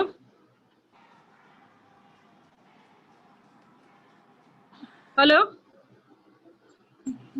मैं एक ही कहना चाहती हूँ कि मैं as a social activities and NGO चलाती हूँ, बीबीएम की मैं मार्च स्पोक पर्सन हूँ। मुझे ये सब अभी देख रही हूँ सब कुछ, तो एक ही हम लोग ने सीखे कि आत्मनिर्भर हम लोग हो चुके हैं, 8-10 महीने हो गए कितने सारे प्रॉब्लम्स आ रहे हैं सब जगह से, कितने सारे बच्चों लोग की प्रॉब्लम्स है, ऑनलाइन कैसे काम ऐसे काम कर रहे हैं, और ऑनलाइन से बच्चों लोग का काम धंधा छूट गया है, बच्चों लोग को पैसे नहीं मिल रहे, पगार नहीं मिल रही है, छोटे बच्चे लोग अपना ऑनलाइन कैसे पढ़ रहे हैं ना, बहुत सारी प्रॉब्लम्स। ये पैंडेमिक में बहुत सारे प्रॉब्लम्स आ गए हैं कि हर जगह पे लफड़े झगड़े, हर जगह से प्रॉब्लम्स ही प्रॉब्लम्स है, तो कैसे इसमें से निकलना है। और रहा ये कि अभी सिर्फ यही बता रहे, कोविड-19 बीमारी बता रहे और कोई बीमारी नहीं बता रहे, तो ये बाकी कहाँ गई बीमारी है, बाकी बीमारी कुछ पता ही नहीं है। बस किसी को भी कोविड-19 इंसान डर डर के हो गया, और डर के मारे इंसान अपने जान जा रहे ना। पहले तो किसी को देखने नहीं देते, कुछ नहीं, आज तो पहले तो उठा के लेके जा, आज तो एडमिशन भी नहीं हॉस्पिटल में, मतलब इतनी सारी प्रॉब्लम्स हो गए। लेकिन ये प्रॉब्लम्स कैसे सॉल्व होगा? मैं तो बोलती हूँ कि देश के सारे लोग इकट्ठा होके, सब पूरे लोग ये करके अपने ये कोविड को हटाए। ये कोविड ये तो 10 महीने के ऊपर अभी पता नहीं, लोग तो बोलते आगे भी और भी एक साल और चले जाएंगे, 6 महीने चले जाएंगे। अरे ये बीमारी क्या रहती है क्या? ये तो वायरल है, एक सर्दी बुखार खांसी सर्दी कुछ नथिंग, जो हम लोग घर पे लेते हैं, सब कुछ दवा बाहर से दवा लेते हैं, सब एंटीबायोटिक ये है। और कोई अछूत जैसी बीमारी बना दी है ये बीमारी को, ना नेबर्स बात करते, ना फैमिलीज में जाना आना जाना है, ना कुछ नहीं। मतलब हम लोग एक अलग से एक महसूस कर रहे हैं, आज तक जिंदगी में आज तक नहीं हुआ जो आज ये सब सारे लोग बेचारे लोग महसूस कर रहे हैं। और मैं तो प्रे करती हूँ कि हर इंसान की प्रॉब्लम सॉल्व हो जाए, ये कोविड-19 निकल जाए, आत्मनिर्भर जो होना था वो हो गए, सब लोग सीख गए बेचारे। क्या होने वाला है पता नहीं है। सब रिलीजियस लोग सब प्रे करें इसके लिए, और हर लोग के प्रॉब्लम सॉल्व हो जाए। कितने लोग भूखे हैं, कितने लोगों को पैसे नहीं मिल रहे, कितने लोगों को कितने प्रॉब्लम है। सुसाइड सबसे बड़ा, ये लॉकडाउन में जितना सुसाइड किए लोगों ने, जितने मरे हैं, जितने प्रॉब्लम्स में आ गए, वो आज तक कभी नहीं हुआ जो अभी हो रहा है। ये अभी इसका सॉल्यूशन निकालने के लिए सब रिलीजियस के लोग मिक्स हो जाए, सब हर देश के लोग मिक्स हो जाए और इसका प्रॉब्लम सॉल्व करें, तो हर लोगों के लिए शांति मिलेगी। जो पहले से हमारी जिंदगी थी वैसे ही हो जाए। देखो बहुत सारे लॉकडाउन में प्रॉब्लम्स, बहुत सारे जो नहीं होना था वो हो रहा है। रेप हो रहा है, पैसा चोरियां हो रही है, ड्रग्स हो रहे हैं, स्मगलर का हो रहा है, हर चीज के हो रहे हैं प्रॉब्लम्स, लेकिन कुछ भी इसका सॉल्यूशन नहीं है। लॉकडाउन करके हमें जेल में जैसे बिठा दिए, जेल में बैठ गए हम लोग, और हम लोग पागल जैसे सब जगह पे कोरोना नाम के पूरा दूसरी बीमारी है ही नहीं लोगों को। ये करके डर डर के लोग मर गए, और डर डर के हॉस्पिटलाइजेशन भी नहीं है, कुछ भी नहीं है अभी। तो मैं तो यही दुआ करती हूँ सबके लिए, और मैं हर लोगों को यही बोलूंगी, सब मिलके अभी जो पहले का माहौल तो वैसा लाओ माहौल। जो भी प्रॉब्लम हुआ एक दूसरे से बात करो, देश के लोगों, सब जाति धर्म के लोगों, जो जरूरी है बहुत जरूरी है, क्योंकि अभी लोग मर रहे, पता नहीं 2020 के बाद में और क्या होगा। तो इसके लिए सब हर लोगों से, मैं रिलीजन से बात करती हूँ कि हर लोग प्रे करो, बस दुआ ही सब कुछ है, दुआ से हम लोग आगे। और हमारे जो आत्मनिर्भर है ना, वो आत्मनिर्भर हो चुके हैं, सब लोग काम कर रहे हैं अपना आत्मनिर्भर से, सब लोग अपना। और कुछ नहीं है, ये कुछ नहीं है, ये बोलते हैं ऐसे बीमारी, ये तो हर लोगों को क्या कोरोना ही हो रहा है, हर लोग कोरोना से जा रहे हैं, हर कोरोना से जा रहे हैं, बट हर कोई बीमारी दूसरी है ही नहीं। अरे कितना है, टाइफाइड है, फ्लू है, डेंगू है, मलेरिया है, इसका इलाज है ही नहीं कुछ भी। बाकी यही कोरोना मतलब लोगों को डरा के रखे है, लोग डर के मेरे घर से बाहर नहीं निकले, लोग रिलेशन खत्म हो गया, लोगों का संबंध खत्म हो गया सब। तो मतलब बाकी लोग का सब चालू है, सब कुछ सब कर रहे हैं लोग, बड़े बड़े लोग, लेकिन हमारे जैसे लोगों को, जो नॉर्मल लोग हैं, उनको जो कहने वाले नहीं, उनको घर में बिठा के रखे ले, बस घर में बैठो और अपना जेल में बैठो। क्या है, सब घर में घुट के मरा रहे। डायबिटीज पेशेंट हो, हार्ट पेशेंट हो, थायराइड पेशेंट हो, वो लोग को तो चाहिए, बाहर जाना चाहिए, मास्क लगा के जो जा रहे हैं, मास्क लगा से कितने ब्रीथलेस प्रॉब्लम्स हो रहा है सबको, कितना टेंशन में आ गए, टेंशन के मारे सब काफी लोग मरे। और 2020 में जो मरे, आज तक कभी कोई मरा नहीं है, आज तक कोई नहीं मरा है। तो हम दुआ करेंगे हर लोगों के लिए कि पहले जैसे हमारा पूरा वापस आ जाए। ये कोविड का ये कुछ नहीं है, हर जगह अगर चाहे तो लोग सब कुछ अच्छा कर सकते हैं, सब कुछ अच्छा कर सकते हैं, लेकिन पता नहीं क्यों नहीं कर रहे। बहुत शुक्रिया शैली फर्नांडिस जी, मैं आपकी बातों से बहुत ही सेटिस्फाइड हूँ कि आज हमें जो है इसको सही मानों में इस बीमारी को दूर करना, और इसके लिए जो है बहुत सबकी दुआ की बहुत जरूरत है। और हम वही जानना चाह रहे हैं कि इसके कुछ रूट कॉजेज क्या है, ताकि हम उस रूट कॉज पे पहुंच सकें, और ताकि बीमारी जो है इस दुनिया से हमेशा के लिए निकल जाए। मेरा सेम कनेक्टेड सवाल हुसैन मीठा साहब, नाम तो आपका मीठा है, लेकिन थोड़ा सा सवाल मेरा कड़वा है कि क्या जैसे मैं चाह रहा था बाइबल से, अभी शैली फर्नांडिस जी से चाह रहा था, लेकिन आपने क्या कहते हैं, ज्यादातर अपनी ह्यूमैनिटी के ऊपर काफी अच्छा आपने बात कहा लेकिन थोड़ा सा हम फिर टॉपिक पे आते हैं कि क्या रिलीजियस बुक्स, यानी हुसैन मीडा साहब के लिए क्वेश्चन है कि इस तरह के पैंडेमिक्स कुछ रेफरेंसेस मिलते हैं कुरान के अंदर? Definitely, there are so many incidents and references in the Holy Book Quran, or I will try to give few of them. हमारा जो ये दिव्य कुरान है कि which was revealed for the entire mankind for his guidance, और इन उस कुरान के अंदर और बहुत सी ऐसे वाक़यात, किस्से, कहानियां बताई गई है कि कुछ ऐसी कौमें, कुछ ऐसे लोग थे कि जिनके ऊपर ये पनिशमेंट दी गई, जिनके ऊपर ये कैलेमिटीज आई, और ये कैलेमिटीज अलग अलग वक्तों में, अलग अलग नबियों के, पैगंबर के काल में ये आई।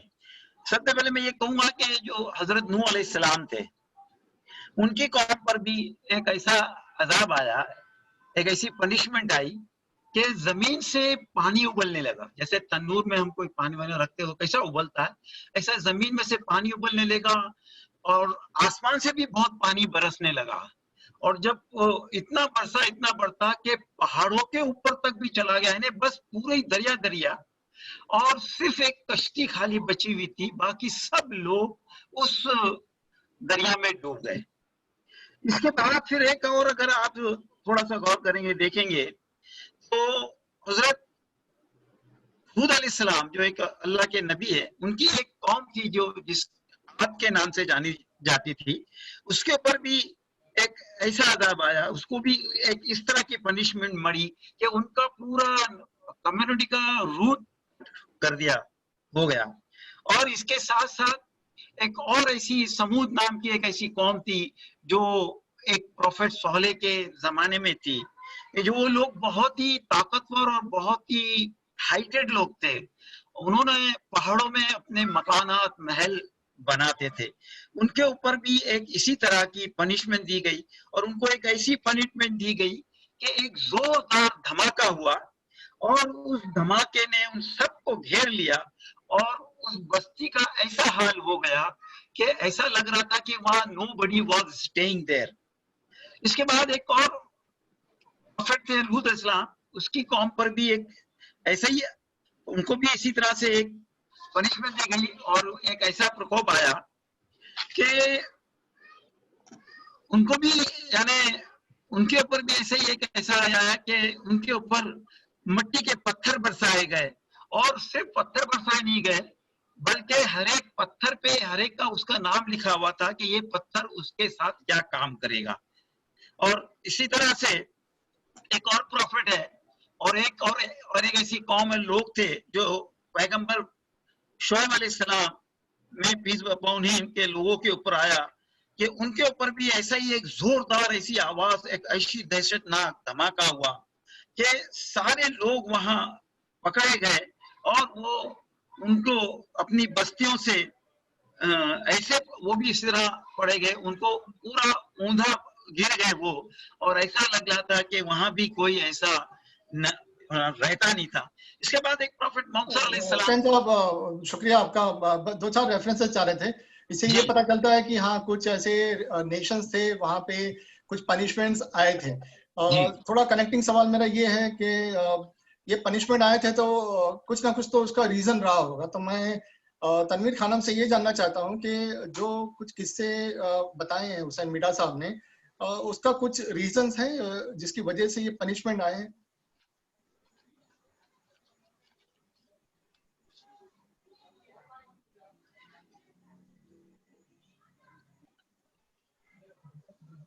अस्सलाम वालेकुम। आवाज आ रही है? औज़ु बिल्लाहि मिनश शैतानिर रजीम, बिस्मिल्लाहिर रहमानिर रहीम। मेरे तमाम भाई बहनों को अस्सलाम वालेकुम। अभी जिस उस पर हम बात कर रहे थे, 2000 रुपये भी नहीं, ये जो है पेंडेमिक जो आज ये हम पर आया हुआ है, अभी 7-8 महीने हो गए हैं। अभी हम देख रहे थे सारे मेडिकल से पॉइंट से हम बात सुन रहे थे, तो ये हम देख रहे हैं कि सारी मेडिकल साइंस जितनी है जो हमें अभी नजर आ रही थी, हम देख रहे थे सारी हमारे एक्सपर्ट जो फील्ड के अपने फील्ड के जो एक्सपर्ट थे, माहिर थे, वो हमें बता रहे थे, मास्टर थे, तो ऐसा फेल तो नहीं कहेंगे कि फेल है पूरी मेडिकल साइंस, बल्कि ये कह रहे हैं कि ये बेबस है। तो मजहब जो है, जो धर्म है, ये टर्न टू द क्रिएटर, ये हालात हम पर क्यों लाए गए हैं? आज जिस चीज पर हम इतना ज्यादा वो भरोसा करते थे, वो हमें फेल क्यों नजर आ रही है? आज जिस चीज को लेकर हम बहुत ज्यादा प्राउडली सारी दुनिया को अपनी मुट्ठी में करने का दावा कर रहे थे, आज हम इसमें फेल क्यों नजर आ रहे हैं, या हम इसमें बेबस क्यों नजर आ रहे हैं? इस चीज की तरफ भी हमें देखना चाहिए।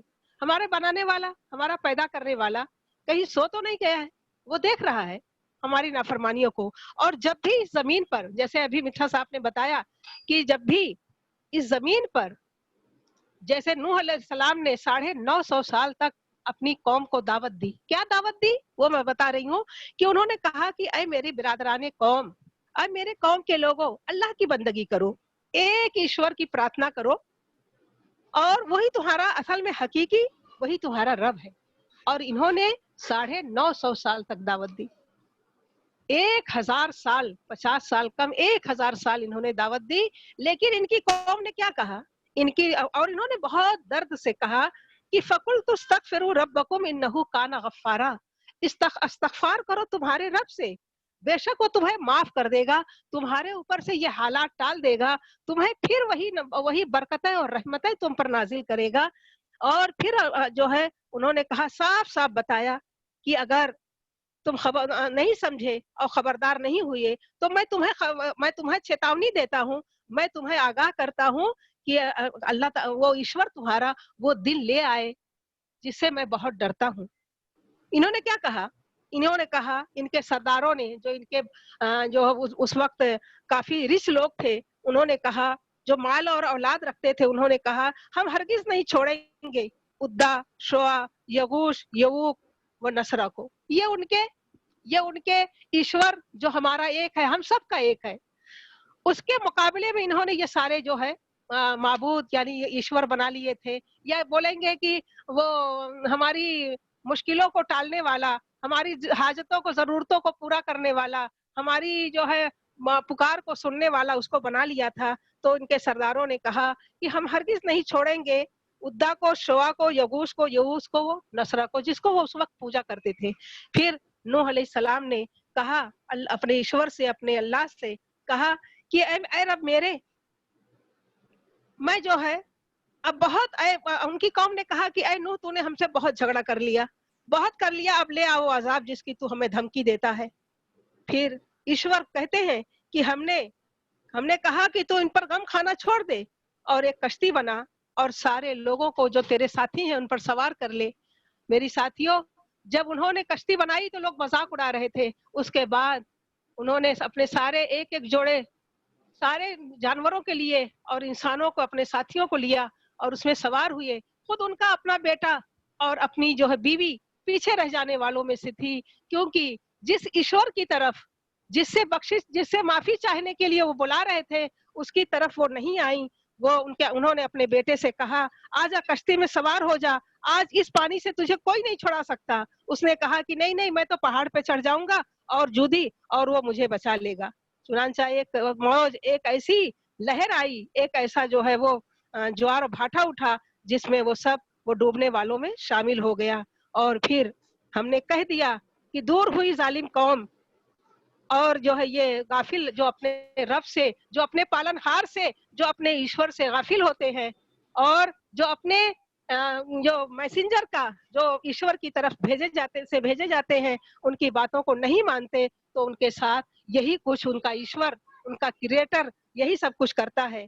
फिर हम देखते हैं अभी जो थोड़ा सा पॉज करते हैं क्योंकि अभी 9 बजने ही वाला है और इसे 9:15 बजे कोशिश करेंगे एंड करना है।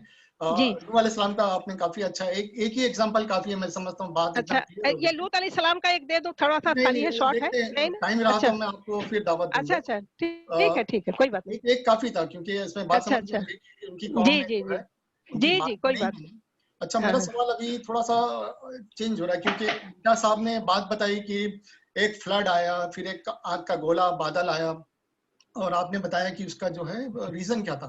लेकिन आज कुछ अगर हम देखते हैं जिसको कैलामिटीज भी कह सकते हैं, जैसे लोकस्ट स्वाम्स, ये ईस्ट अफ्रीका और कुछ इंडिया के पार्ट्स में आया था। साइक्लोन है, साइक्लोन बहुत फेमस है। आसाम में बाढ़ आई थी, ऑस्ट्रेलिया में फायर फॉरेस्ट हुआ है, और इस तरह के बहुत सारे वोल्केनो इरप्शंस फिलीपींस वगैरह में हुए हैं। तो पैंडेमिक और ये अजाब या ये क्या कहते हैं कैलामिटीज में थोड़ा सा फर्क है। पैंडेमिक और ये जो है इस तरह का एक कंप्लीट की नेशन जो है डूब गई। तो मेरा सवाल नाहिदा अंसारी से है कि आप थोड़ा सा रोशनी डालना चाहेंगे कि ये कैलामिटीज यानी कि पैंडेमिक और कैलामिटीज में थोड़ा इसमें डिफरेंस क्या है, ताकि हमें कोविड जो है पैंडेमिक है और कुछ अजाब जो आया हुआ कैलामिटीज था, यानी कि पूरी बहुत बड़ा एक पनिशमेंट हुआ। तो इन दोनों में डिफरेंस क्या है? अस्सलाम वालेकुम वरहमतुल्लाह वबरकातुहू। हेलो, वालेकुम सलाम रहमतुल्लाह। Is it audible? My voice is audible? Yes, yes. देखो, अगर हम कैलेमिटी और पेंडेमिक की बात करेंगे, so by the meaning only we can understand the difference. कि कैलेमिटी जो होता है वो that is an event which result in a great loss, और जो एक शॉर्ट ड्यूरेशन के लिए होता है। नुकसान हमारा दोनों में होता है, पेंडेमिक में भी होता है और कैलामिटी में भी होता है। और दोनों से ही बाहर निकलने में अगर हम देखें तो कैलामिटी जो होता है वो शॉर्ट ड्यूरेशन के लिए, तो उससे निकलना भी आसान होता है। wherein if we talk about pandemic, तो पेंडेमिक इट इज एग्जैक्टली, अगर आप देखो तो ये एक एपिडेमिक होता है जो बहुत ही वाइड ज्योग्राफिकल एरिया को कवर करता है and it affects large proportion of the population. तो यहाँ पे नुकसान भी ज्यादा होता है और लंबे समय तक होता है। okay. और अगर अब ये दोनों ही देखिए हमारे लिए दोनों ही है, या तो हम इसे पनिशमेंट भी समझ सकते हैं या आप इसे टेस्ट भी ले सकते हैं। It is all up to us how do we react to it. Okay, शुक्रिया नाहिदा जी। हमारे साथ जो है एक और गेस्ट है हमारे साथ। मेरा वन सेकंड। हमारे साथ गौरी रिनवा जी हैं जो इलेक्ट्रिकल इंजीनियर हैं। मेरा सवाल आपसे है कि जैसे और भी हमारे गौरी रिनवा एग्जिट हो गई हैं क्योंकि उनके यहाँ पे कनेक्टिविटी इशू हो रहा था, उनका मैसेज आया सेपरेटली। Okay, thank you. ठीक है, तो मेरा अभी सवाल थोड़ा सा यहाँ पे जाता है कि ये हमें पता चल गया कैलेमिटीज और पैंडेमिक में क्या डिफरेंस है, लेकिन हम ये देखते हैं कि कोविड-19 के पैंडेमिक में बहुत बड़ा नुकसान हुआ, जैसे शैली फर्नांडिस जी ने भी काफी बताया। और इसके लिए बहुत सारे ऑर्गेनाइजेशन जैसे जमात इस्लामी हिंद है और बहुत सारे इंस्टीट्यूट्स हैं, उन्होंने बहुत बढ़ चढ़ के इसमें हिस्सा लिया। फूड पैकेट्स, राशन कार्ड्स वगैरह जो है, राशंस वगैरह जो है इन्होंने डिस्ट्रीब्यूट किया। बहुत अच्छा ह्यूमैनिटी रोल प्ले किया है। लेकिन मेरा सवाल ये है कि ये पैंडेमिक, ये जो कोविड-19 है, इससे ज्यादातर जो है गरीब तबका इससे ज्यादा इम्पैक्ट हुआ है। डेली वेजेस जो कमाते थे वो इम्पैक्ट हुए और बहुत सारे जो गरीब है यहाँ से उनको अपने गांव माइग्रेट करना पड़ा। तो मेरा सवाल सफिया खान से है कि क्या ये कोविड-19 जो पैंडेमिक है, और हमें तो अभी ऐसा भी महसूस हो रहा है कि ये पनिशमेंट भी है, तो इसका ज्यादातर असर गरीबों पे हुआ है। तो क्या इसका ये मतलब हुआ कि गरीबों के लिए आजमाइश है? अगर है तो फिर अमीरों के लिए क्या है? सफिया खान जी।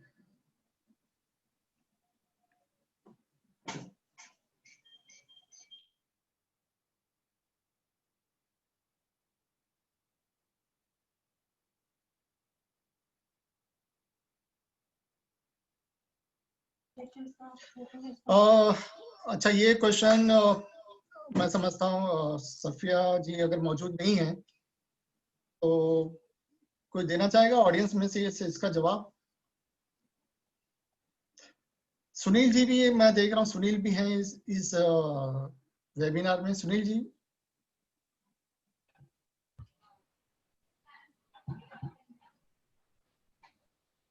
सवाल रिपीट करें।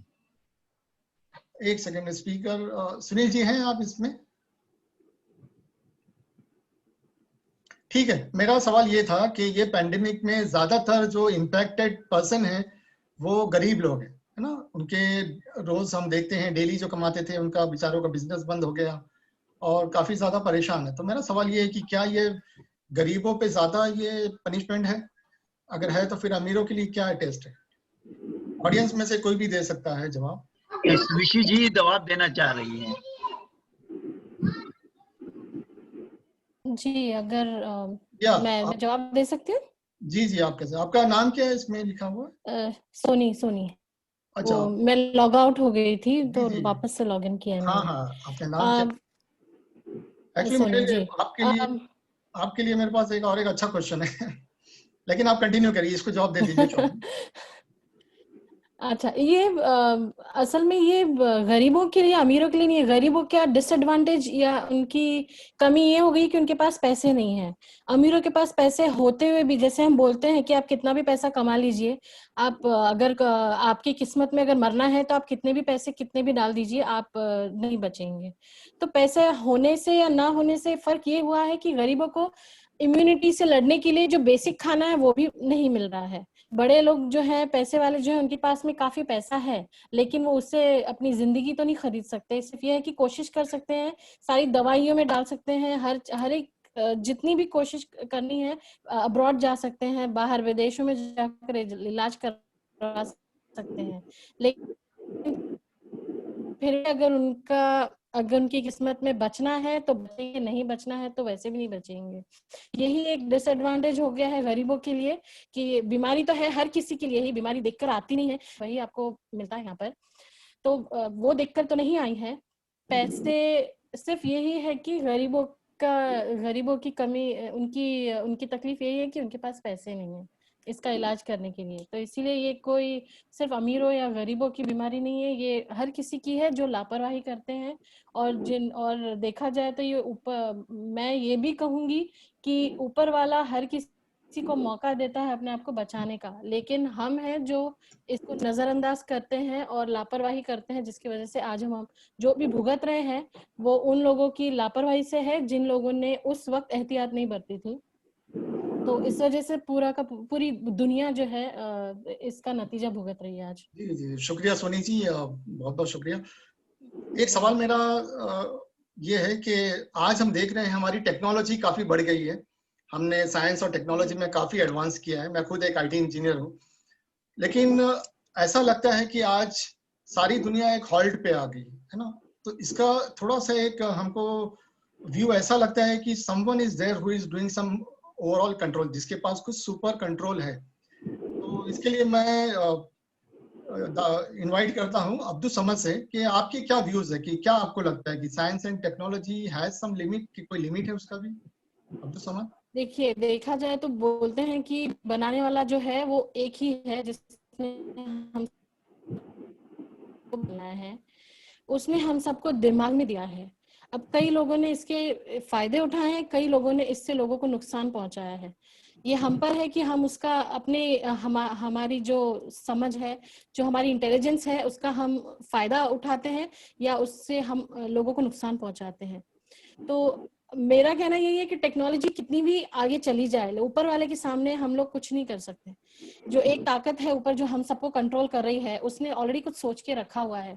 ये पैंडेमिक भी जो है, जो शुरू हुआ है, आपने कहा था शुरुआत में कि ये वुहान के लैब से शुरू हुई है, लेकिन हुई किससे? इंसान के ज्यादा पावरफुल होने की लालच से, बड़ा बनने की लालच से। ये जब भी कोई इंसान अपने आप को बड़ा बनाने की कोशिश करता है, वो दूसरों को नीचा दिखाकर ही कर सकता है। वो ये सोचता है, ये नहीं सोचता है कि खुद अपनी हिम्मत से आगे बढ़े। लेकिन वो जैसे बोलते हैं ना कि दो लकीर होती है, एक छोटी एक बड़ी, उसको बिना कुछ छुए अगर आप आगे बढ़ना, इसको बड़ी कैसे कर सकते हैं? सिर्फ ये कि वो लकीर को पोंछ दो तो छोटी हो जाती है, या लंबी कर दो तो बड़ी हो जाती है।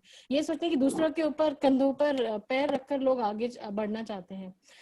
अब टेक्नोलॉजी से ये जो भी मेरे ख्याल से जितने भी मेडिकली इन लोगों ने शुरुआत की थी, ऊपर वाले ने भी वार्निंग तो सबको दिया था, लेकिन सबने शुरुआत में नजरअंदाज की थी इन वार्निंग्स को, जिसका आज हम सब नतीजा भुगत रहे हैं। मेरा मानना यही है कि कंट्रोल करने वाला तो एक ही है, जो हम सबको कंट्रोल कर रहा है ऊपर से, उसके हाथ में ही हम सबके धागे हैं। लेकिन हम लोगों को भी इतनी अकल, इंसान इसीलिए हम लोग को बनाया कि हम अपनी अकल इस्तेमाल करें, जो कि ज्यादातर लोग नहीं कर रहे हैं। तो जिस दिन हम अपनी जिम्मेदारी समझना शुरू कर देंगे, उस दिन मेरे ख्याल से ये सारी चीजें कंट्रोल हो सकती है। ऐसा नहीं कि आप मिलना जुलना बंद कर दे लोगों से, ठीक है, लॉकडाउन किसी वजह से शुरू किया गया था, लेकिन इसको इतना एलोंगेट करने का कोई सेंस नहीं बनता, क्योंकि आप रोजमर्रा के लोगों को जितनी तकलीफ हो रही है वो आप नहीं समझ पा रहे, क्योंकि हमारे घर में शायद खाने पीने की हर सहूलियत है, लेकिन उन लोगों का हम नहीं सोच रहे हैं। आप शुरू कीजिए, लेकिन यही है कि सब अपनी किस्मत का खाते हैं। तो अब अगर हर किसी ने एहतियात बरतना शुरू कर दिया, जैसे मास्क है, सैनिटाइजर्स है, अपने पास हमेशा रखिए। जिनके पास नहीं है उन गवर्नमेंट ने उससे मुहैया करवाना चाहिए। मास्क हो गए हैं, जितने पैसे हैं हमारे इस देश में, इतने बड़े बड़े लोग हैं जो डोनेशन कर रहे हैं, वो जा कहाँ रहा है मुझे नहीं समझ में आ रहा है। वो अगर सही लोगों तक पहुंचाया जाए, अगर वही लोग डायरेक्टली इन लोगों को कांटेक्ट करके उनके हाथों में ही थमाया जाए, तभी ये सब, ये जितनी भी जो भी पैंडेमिक बोलिए, महामारी बोलिए, जो भी जितनी भी प्रॉब्लम्स आ रही हैं, सबको कंट्रोल किया जा सकता है सही तरीके से, अगर सही इंसान के हाथों इसको डिस्ट्रीब्यूट करवाया जाए। अगर लोगों के हाथ पहुंच ही नहीं रही है सहूलियत, तो फिर कोई सेंस भी नहीं बनता। जी तो सोनी, बहुत बहुत मेरा बस शुक्रिया। यही मानना है कि आपने बहुत अच्छा जी। पॉइंट इसमें ऐड किया कि there is a creator and who has overall control. उसके पास काफी पूरा कंट्रोल है। इसमें अगर शबाब आपा है तो मैं आपसे जानना चाहूंगा कि ये पेंडेमिक है और ये भी एक तरह का पनिशमेंट है। तो सोनी जी ने बताया कि इसका कोई रीजन है कि हमारे लिए भी एक टेस्ट है और हमें इसको वो करना है, ओवरकम करना है। तो आप कुछ पॉइंट्स बता सकती हैं कि हमें क्या करना चाहिए इस कोविड जो एक पेंडेमिक है और एक पनिशमेंट की क्या कहते हैं शक्ल में हमारे ऊपर आया हुआ है, तो हमें क्या करना चाहिए, हमें क्या स्टेप लेना चाहिए? ये जो है ये पेंडेमिक जो है, ये अगर सबसे पहले तो मैं ये बताऊंगी कि अगर ये अल्लाह का अजाब होता तो वो टाले नहीं टल सकता था। ये पनिशमेंट है हमारे ऊपर अल्लाह की तरफ से, और इसमें हम मजबूर हो गए हैं और लाचार हो गए हैं। और कैसी बेबसी है ये हमारी कि एक छोटी सा ये अनदेखा वायरस है जिसने इंसान को हथकड़ियां पहना दी, और वो इंसान जिसने इल्म और टेक्नोलॉजी में हैरत अंगेज तरक्की की, धर्म और पैसा और पावर उसका धर्म बन चुका था, उसे घुटने टेकने पड़े उस वायरस के आगे। अपनी तरक्की के नशे में वो इस कदर मदहोश हुआ कि उसने ईश्वर को भुला दिया, इंसानियत को भुला दिया। इस छोटे से वायरस ने उसकी ईगो को चकनाचूर कर दिया, और मौत से पहले बीमारी ने उसे जो है कब्रिस्तान और शमशान जाने से पहले अपनों से दूर कर दिया। उसे संभालना तो दूर की बात, उसके करीबी रिश्तेदार भी उसके पास नहीं आ सकते।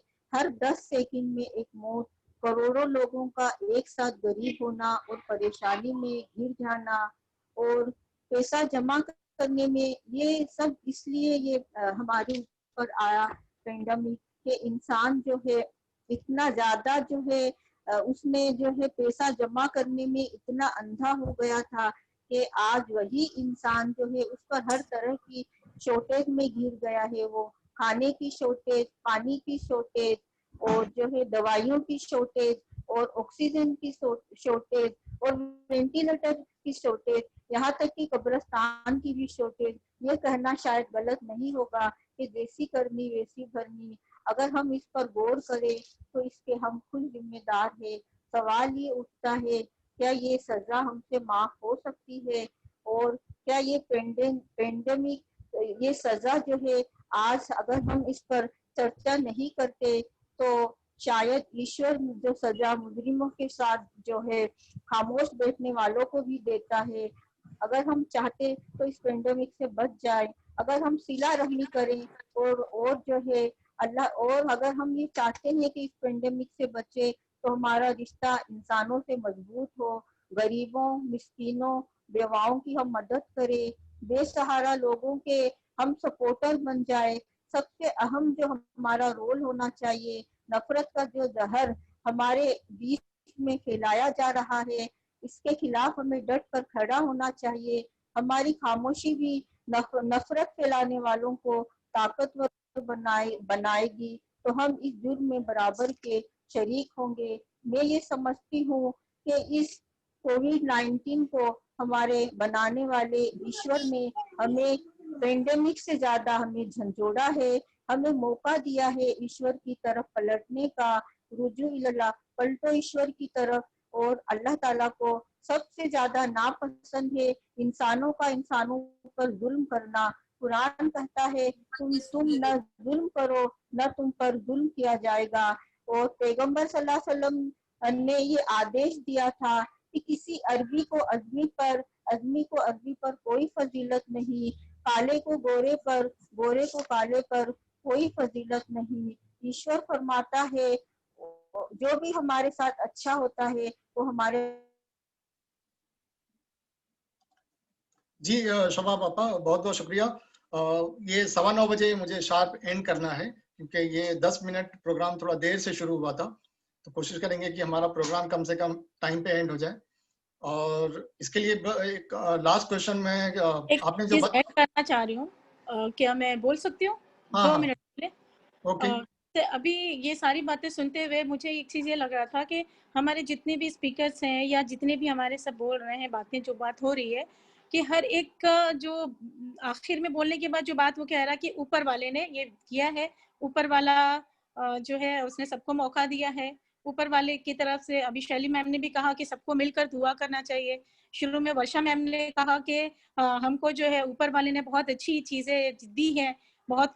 तो हम जब ऊपर वाले ने हमको इतनी सारी चीज़ें दी हैं, बहुत कुछ दिया था हमारे पास, है ना, हमारा अगर वेजिटेशन देखें, पावर देखें, हर चीज़ दिया था, तो हम कितने ग्रेटफुल हुए उसके। मुझे लगता है कि ये अगर हम उसके ग्रेटफुल होते तो शायद ये पैंडेमिक, या जिसको हम कह रहे हैं कि एक, जब ये बात आ रही कि इंसान आजिज़ आके ये कह रहा है कि सब लोग दुआ करो कि खत्म हो जाए, हर इंसान बिल्कुल नाम नहीं सुनना चाह रहा है इस पैंडेमिक का।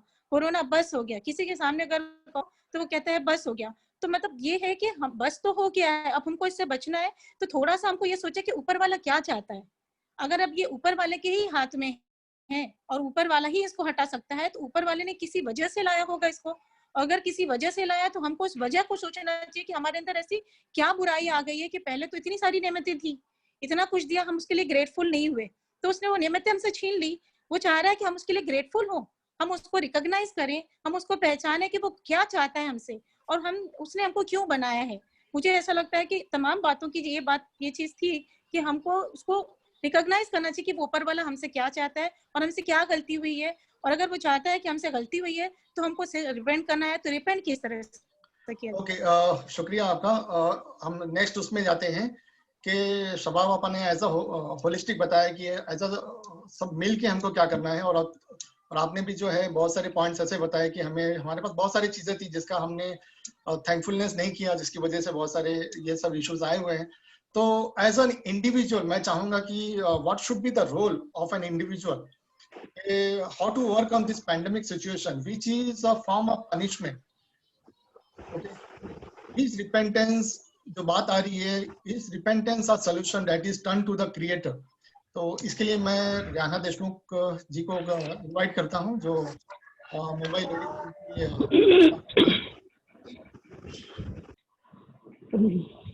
Good evening everybody. सबसे पहले तो मैं यही बात कहना चाहूंगी कि ये जो पैंडेमिक्स की बात आ रही है, तो ये बात गौर करने की है कि ये पैंडेमिक्स आते रहे हैं, ये भी हम सुन चुके पहले ही, लेकिन हम ये देखते हैं कि वो जमीन के मखसूस खित्ते में, यानी कि इस पृथ्वी के विशिष्ट क्षेत्र में आए हैं। लेकिन आज हम ये देख रहे हैं कि इस महामारी ने एक ही वक्त में पूरी दुनिया को अपनी चपेट में ले रखा है, और इस महामारी ने पूरी दुनिया के लोगों को एक साथ अपना निशाना बना रखा है। और फिर ये भी वर्ल्डोमीटर की जो स्टैटिस्टिक्स है, तो उन्होंने ये भी बताया है कि WHO ने तमाम इंसानों को ये खबरदार किया है कि आने वाले जो सर्दी का मौसम है, यानी कि जो नवंबर से हमारे देश में शुरू होगा, उसमें इसके यानी इस बीमारी के केसेस बढ़ने के और ज्यादा चांसेस हैं।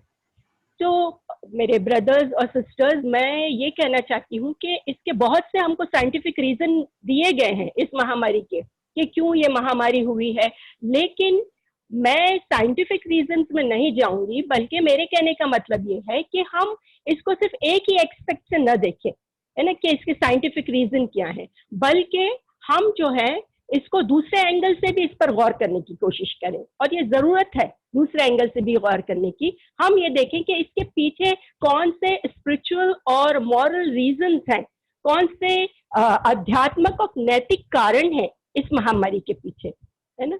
हमने अभी मीठा साहब से सुना कि विभिन्न जो नेशंस थे उन पर यानी कि ईश्वर ने कैसी कैसी यातनाएं जो हैं वो उतारी, तो उनके भी कुछ कारण थे।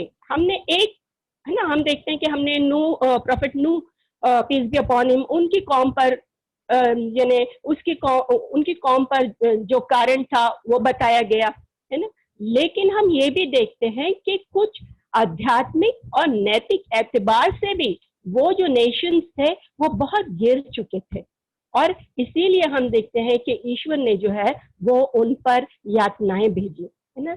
और ये सिर्फ हमको कुरान मजीद से ही नहीं मिलता है ये सारी चीजें, बल्कि जो विभिन्न धर्मों की जो अलग अलग पवित्र किताबें हैं, है ना, जो बुक्स हैं, उनसे भी ये हमें मालूम होता है। जैसे कि जो तौरात है, तौरात में हम देखते हैं कि जो कौम लूत थी, है ना, तो पता चलता है कि जब ये कौम होमोसेक्सुअलिटी में मुलविस हुई तो प्रॉफिट लूत के मना करने के बावजूद, है ना, वो लोग ये काम करते रहे, तो ईश्वर ने उस पूरी बस्ती को जहां वो रहते थे, है ना, उसे सुडोम कहा जाता है, उसे उलट कर रख दिया और उन पर पत्थरों की बारिश बरसाई। फिर इसी तरह हम देखते हैं कि तौरात ही में एक जगह पर फिरौन के बारे में भी बताया गया है। फिरौन जो मिस्र का बादशाह था, उसको अपनी बादशाही और ताकत पर बहुत ज्यादा गुरूर और तकब्बुर हो गया था, बहुत प्राउड फील करता था, इतना एरोगेंट हो गया था कि वो अपने आप को ईश्वर कहता था। तो उसने, है ना, मोसेस के जो कौम थी उन पर बहुत जुल्म किए, उनके लड़कों को वो मार डालता था, लड़कियों को जिंदा छोड़ देता था। तो आखिर हम देखते हैं कि उसकी इस एरोगेंसी का नतीजा ये निकला कि वो भी गर्क कर दिया गया। और एक और प्रोफेट है जिनके बारे में जो शुएब अलैहिस्सलाम, है ना, उनकी नेशन पर, उनकी कौम पर जो अजाब आया तो वो इसलिए कि वो लोग नापतोल में कमी किया करते थे। तो ब्रदर एंड सिस्टर्स, मैं ये कहना चाह रही हूँ कि हम सिर्फ साइंटिफिक रीजन तलाश न करें, बल्कि हम ये देखें कि जिस समाज में हम रह रहे हैं आज, हम ये देखें आज इस समाज और समाज के रहने वालों के अंदर कौन सी स्पिरिचुअल और मॉरल खराबियां पैदा हुई हैं कि जिनकी वजह से आज हम इस आजमाइश से, हम इस ट्रायल से गुजर रहे हैं। अगर आज, है ना, हम मनुष्य अपना जायजा ले तो हम ये देखते हैं कि हमें अपने पैदा करने वाले ने, है ना, जिसने हमें पैदा किया, हमने अपने उसी पैदा करने वाले को, उसी रचयिता को भुला दिया है ना। उस रचयिता को जिसने हमको जिंदगी बिताने के लिए बहुत सी आसाइशें दी, जिसने हमको बुद्धि दी, है ना, हम देखते हैं कि उसने हमको बुद्धि दी और तमाम, और हमको बोलने के लिए जबान दी, है ना। उसकी जितनी भी रचनाएं हैं, तमाम रचनाओं में उसने मनुष्य को श्रेष्ठ बनाया, है ना, मनुष्य को उसने ज्ञान दिया। तो आज मनुष्य अपनी पैदाइश का, है ना, क्यों उसको रचा गया, क्यों उसको बनाया गया, वो उस उद्देश्य को भूल गया है। और हम ये देखते हैं कि वो ये भूल गया कि उसको ईश्वर ने इस दुनिया में क्यों भेजा ना। अगर हम कुछ मॉरल रीजंस अगर देखें, है ना, ये तो हम देखते हैं कि स्पिरिचुअल रीजंस थे, लेकिन अगर मॉरल रीजंस हम देखें तो आज का इंसान बहुत स्वार्थी हो गया है, अच्छे और बुरे की तमीज खो बैठा है, लोगों के अधिकार पर डाका डालना, धोखे से लोगों का माल खा जाने को वो अपनी ताकत और शान समझने लगा है।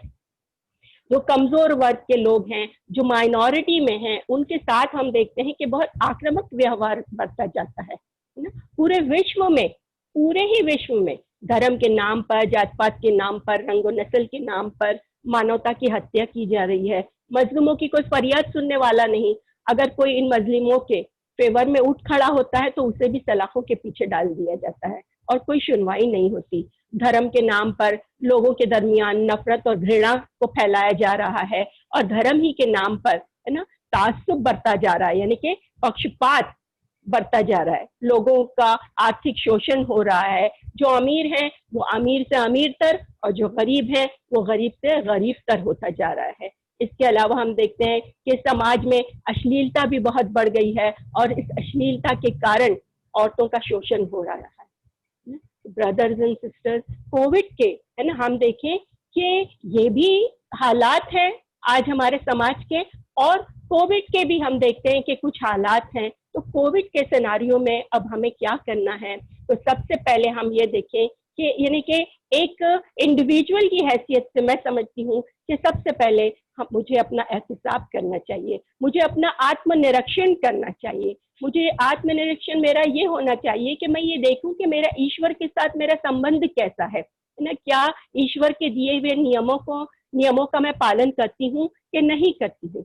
अगर मैं ये महसूस करूँ कि हाँ मैं गलती पे हूँ, मैं ईश्वर के दिए हुए नियमों का पालन नहीं करती, तो फिर मुझे अपनी गलतियों को सुधारने का संकल्प करना चाहिए। जो बुराइयां मेरे अंदर है मैं उन्हें दूर करने का प्रयास करूं ना। ये महामारी ये हमें एक सबक देने के लिए आई है कि अब भी समय है अपने गलत व्यवहार और अपने पापों का प्रायश्चित करें ना, ईश्वर की ओर पलटें, उससे माफी मांगे, उससे मदद मांगे, उसकी दया को हम अपनी ओर आकर्षित करने का प्रयत्न करें। जी शुक्रिया जी मुजफ्फर भाई, बस मैं थोड़ा सा ये कहना चाहूंगी कि आज जैसे ईश्वर जो है वो कुरान के चैप्टर 11 वर्स नंबर 3 में कहते हैं, वो अनिस्तगफिरु रब्बकुम सुम्मा तूबू इलैहि युमत्तिकुम मतान हसना इला अजलिम मुसम्मा ना। ईश्वर मनुष्य से वादा करते हैं कि अगर तुम मेरी बंदगी की ओर यानी मेरे सेवा भाव की ओर पलट आओ तो मैं तुम पर अपनी नेमतों की बारिश करूंगा, मेरा आशीर्वाद तुम्हारे साथ होगा और तुम्हारी जिंदगी को मैं खुशहाल और आरामदायक बना दूंगा। जीवन में तुमको अमन और चैन नसीब होगा और तुम इज्जत के साथ जिंदगी गुजारोगे, है ना। तो ये है कि हमें ईश्वर की ओर पलटना है, हमको अपना आत्मनिरीक्षण करना है, और यानी कि हम खुद ही सिर्फ ये काम न करें, इंडिविजुअली हम ये काम न करें, बल्कि हम यानी कि दूसरों को भी, दूसरे लोगों को भी हम ईश्वर का ये संदेश दें, है ना, जो ईश्वर ने हमें इस वर्ष में दिया है, और तमाम इंसानियत को इसकी तरफ आकर्षित करें। और फिर ये कि जो समाज में बुराइयां फैली हैं इनको दूर करने के लिए हम उठ खड़े हों। और तीसरी बात जो मैं ये बताना चाहूंगी कि इस महामारी के कारण जो चुनौतियां हमारे सामने आई हैं, है ना, हर वर्ग के गरीब लोग, चाहे वो हिंदू हो, मुस्लिम हो, सिख हो, ईसाई हो, बुद्ध हो, दलित हो, है ना, जो पीड़ित हुए हैं इससे, तो हम ये देखें कि ये अनुमान किया जा रहा है कि ये समस्याएं और बढ़ेंगी। लिहाजा यानी कि ये जरूरी हो गया है कि हम सब मिलकर इन चुनौतियों का सामना करें और उनका हल तलाश करें कि चूंकि हम एक ही माता पिता की संतान हैं और हम सबका जीवन एक दूसरे से जुड़ा हुआ है और एक दूसरे पर, है ना, यानी हम निर्भर करते हैं। ऐसा ही जैसा कि अगर घर में कोई एक व्यक्ति बीमार हो और उसे यानी कि कोई तकलीफ हो तो सारा घर उसके लिए परेशान होता है, इसी तरह आज दुनिया में कोई आदमी, चाहे वो किसी भी धर्म का हो, जात पात का हो, अमीर हो या गरीब हो, अगर आज वो इस कोविड-19 की सिचुएशन में उसे कोई समस्या है, उसे कोई चैलेंज है, तो ये यानी कि हम ये समझें कि उसकी समस्या हमारी समस्या है, उसका चैलेंज हमारे लिए चैलेंज है, और हम सब मिलकर एकजुट होकर इस समस्या का हल तलाश करें, उस चुनौती का हम मुकाबला करें। Thank you so much. शुक्रिया रियाना देशमुख जी, आपने काफी डिटेल्स में बता दिया कि हमें एज एन इंडिविजुअल क्या करना चाहिए। तो मेरे पास बहुत सारे क्वेश्चंस हैं, खासकर मेडिकल एजुकेशन और सोशल और दूसरे हेल्थ और जो भी हमारे इस तरह के कैटेगरीज रहे हैं, लेकिन टाइम परमिट नहीं कर रहा है कि मैं अपने क्वेश्चंस को आगे बढ़ाऊं, और कोशिश करेंगे कि हम इस तरह का प्रोग्राम आगे रखें। जस्ट मैं समराइज करता हूं कि हमने आज ये टॉपिक कोविड-19 पैंडेमिक और पनिशमेंट में हमने काफी डिटेल में हमने हमारे जो रिस्पेक्टेड गेस्ट हैं उन्होंने अपने व्यूज पेश किए, from medical point of view, from education, from health, from food, from dieticians और from religious point of view. सारे पॉइंट्स हमारे पास आ गए। सबसे बड़ी बात यह है कि कोविड-19 जो है, इससे पहले भी बहुत सारे पैंडेमिक्स आए थे और कोविड-19 है, कोई नया नहीं है, बट थोड़ा सा ये एंजाइटी पैदा कर रहा है, थोड़ा हमारे अंदर फियर पैदा कर रहा है। और इसकी असल वजह यही है कि क्योंकि ये कंटेजियस है, छोटे से ड्रॉपलेट से एक इन्फेक्टेड पर्सन से दूसरे इन्फेक्टेड पर्सन के अगर नोज या माउथ से जाता है तो वो भी इन्फेक्टेड होता है। दूसरा प्रॉब्लम ये है कि अगर एक पर्सन इन्फेक्ट होता है तो उसकी पूरी फैमिली रिस्क पे हो जाती है। और दूसरा बड़ा इशू ये है कि ये असिम्टोमेटिक है और सिम्टोमेटिक है। एक पेशेंट जो है असिम्टोमेटिक रहता है, इससे पहले कि वो असिम्टोमेटिक में चला जाए तो उस वक्त तक उस पीरियड में दूसरों को क्या करता है, वो इन्फेक्ट कर देता है। और इसका 100% क्योर नहीं है, इसके लिए इसमें जो है काफी लोगों के अंदर काफी फियर पैदा हुआ है। और इसके लिए हमें बहुत सारे गाइडेंस आए कि हमको अपनी इम्यूनिटी वगैरह कैसे हाइजीन बढ़ाना है। बहुत सारे अच्छे पॉइंट्स आए हैं। आखिर में ये भी पॉइंट आया है कि हम आज बहुत एडवांस, बहुत क्या कहते हैं, साइंस ने बहुत तरक्की की है, लेकिन ये पता चलता है कि there is a limit, there is a control. कोई एक सुपर पावर है, दैट इज द क्रिएटर, वो जो है पूरे यूनिवर्स को कंट्रोल कर रहा है। और ये जो पैंडेमिक है, हमने बहुत सारे पॉइंट्स ऐसे हैं कि ये भी एक तरह का पनिशमेंट है और उसके कुछ रीजंस हैं। हमारे आज के जो हमारे मामलात है, हमारे जो डीलिंग्स हैं, बहुत सारी चीजों में खराबी पैदा आ गई। उसके लिए हमें क्या करना चाहिए, ये भी बात आई है कि हमें क्या करना है, टर्न टू द क्रिएटर, अपने क्रिएटर के पास फिर से पलटना है। हमारे जो भी बैड डीड्स है उसके लिए हमें क्या करना है, उससे रिपेंट करना है। और इस तरह अगर हम करते हैं, अपने आप को इम्प्रूव करते हैं, तो फिर हम जो अपने क्रिएटर है उससे हम क्लोज में हो जाएंगे। और फिर ये जो बहुत बड़ी जो महामारी है, ये पैंडेमिक है और ये भी एक पनिशमेंट का फॉर्म है। और ये सब करने से जो है हमारा जो क्रिएटर है वो जो है इस पैंडेमिक को जो है हमेशा हमेशा के लिए जो है इसे दूर कर सकता है। फाइनली मैं अपने जितने भी गेस्ट हैं उनका बहुत बहुत शुक्रिया अदा करता हूँ कि आप अपना कीमती वक्त निकाल के इस वेबिनार में आप लोग यहाँ पे शामिल हुए। अपने बहुत ही इंफॉर्मेटिव व्यूज आपने दिया। जैसा मैंने कहा, इस तरह का हम और भी प्रोग्राम्स करेंगे, किसी एक टॉपिक पे करेंगे। आज का जो टॉपिक था बहुत काफी वास्ट था और हमें हर एंगल से इसे देखना था कि ये एक्चुअली इसका रूट कॉज क्या है। तो मैं आप सबका फिर से थैंक करते हुए ये कहता हूँ कि फिर आपको दूसरे इनविटेशन दी जाएंगी और उम्मीद करता हूँ कि आप दूसरे प्रोग्राम में भी इसी तरह आप आने की कोशिश करेंगे। वंस अगेन GIH मिलत नगर और जोगेश्वरी की तरफ से thank you very much. Good night, stay safe and stay healthy. Thank you and Thank good you. night, everyone. धन्यवाद, धन्यवाद, तथास्तु।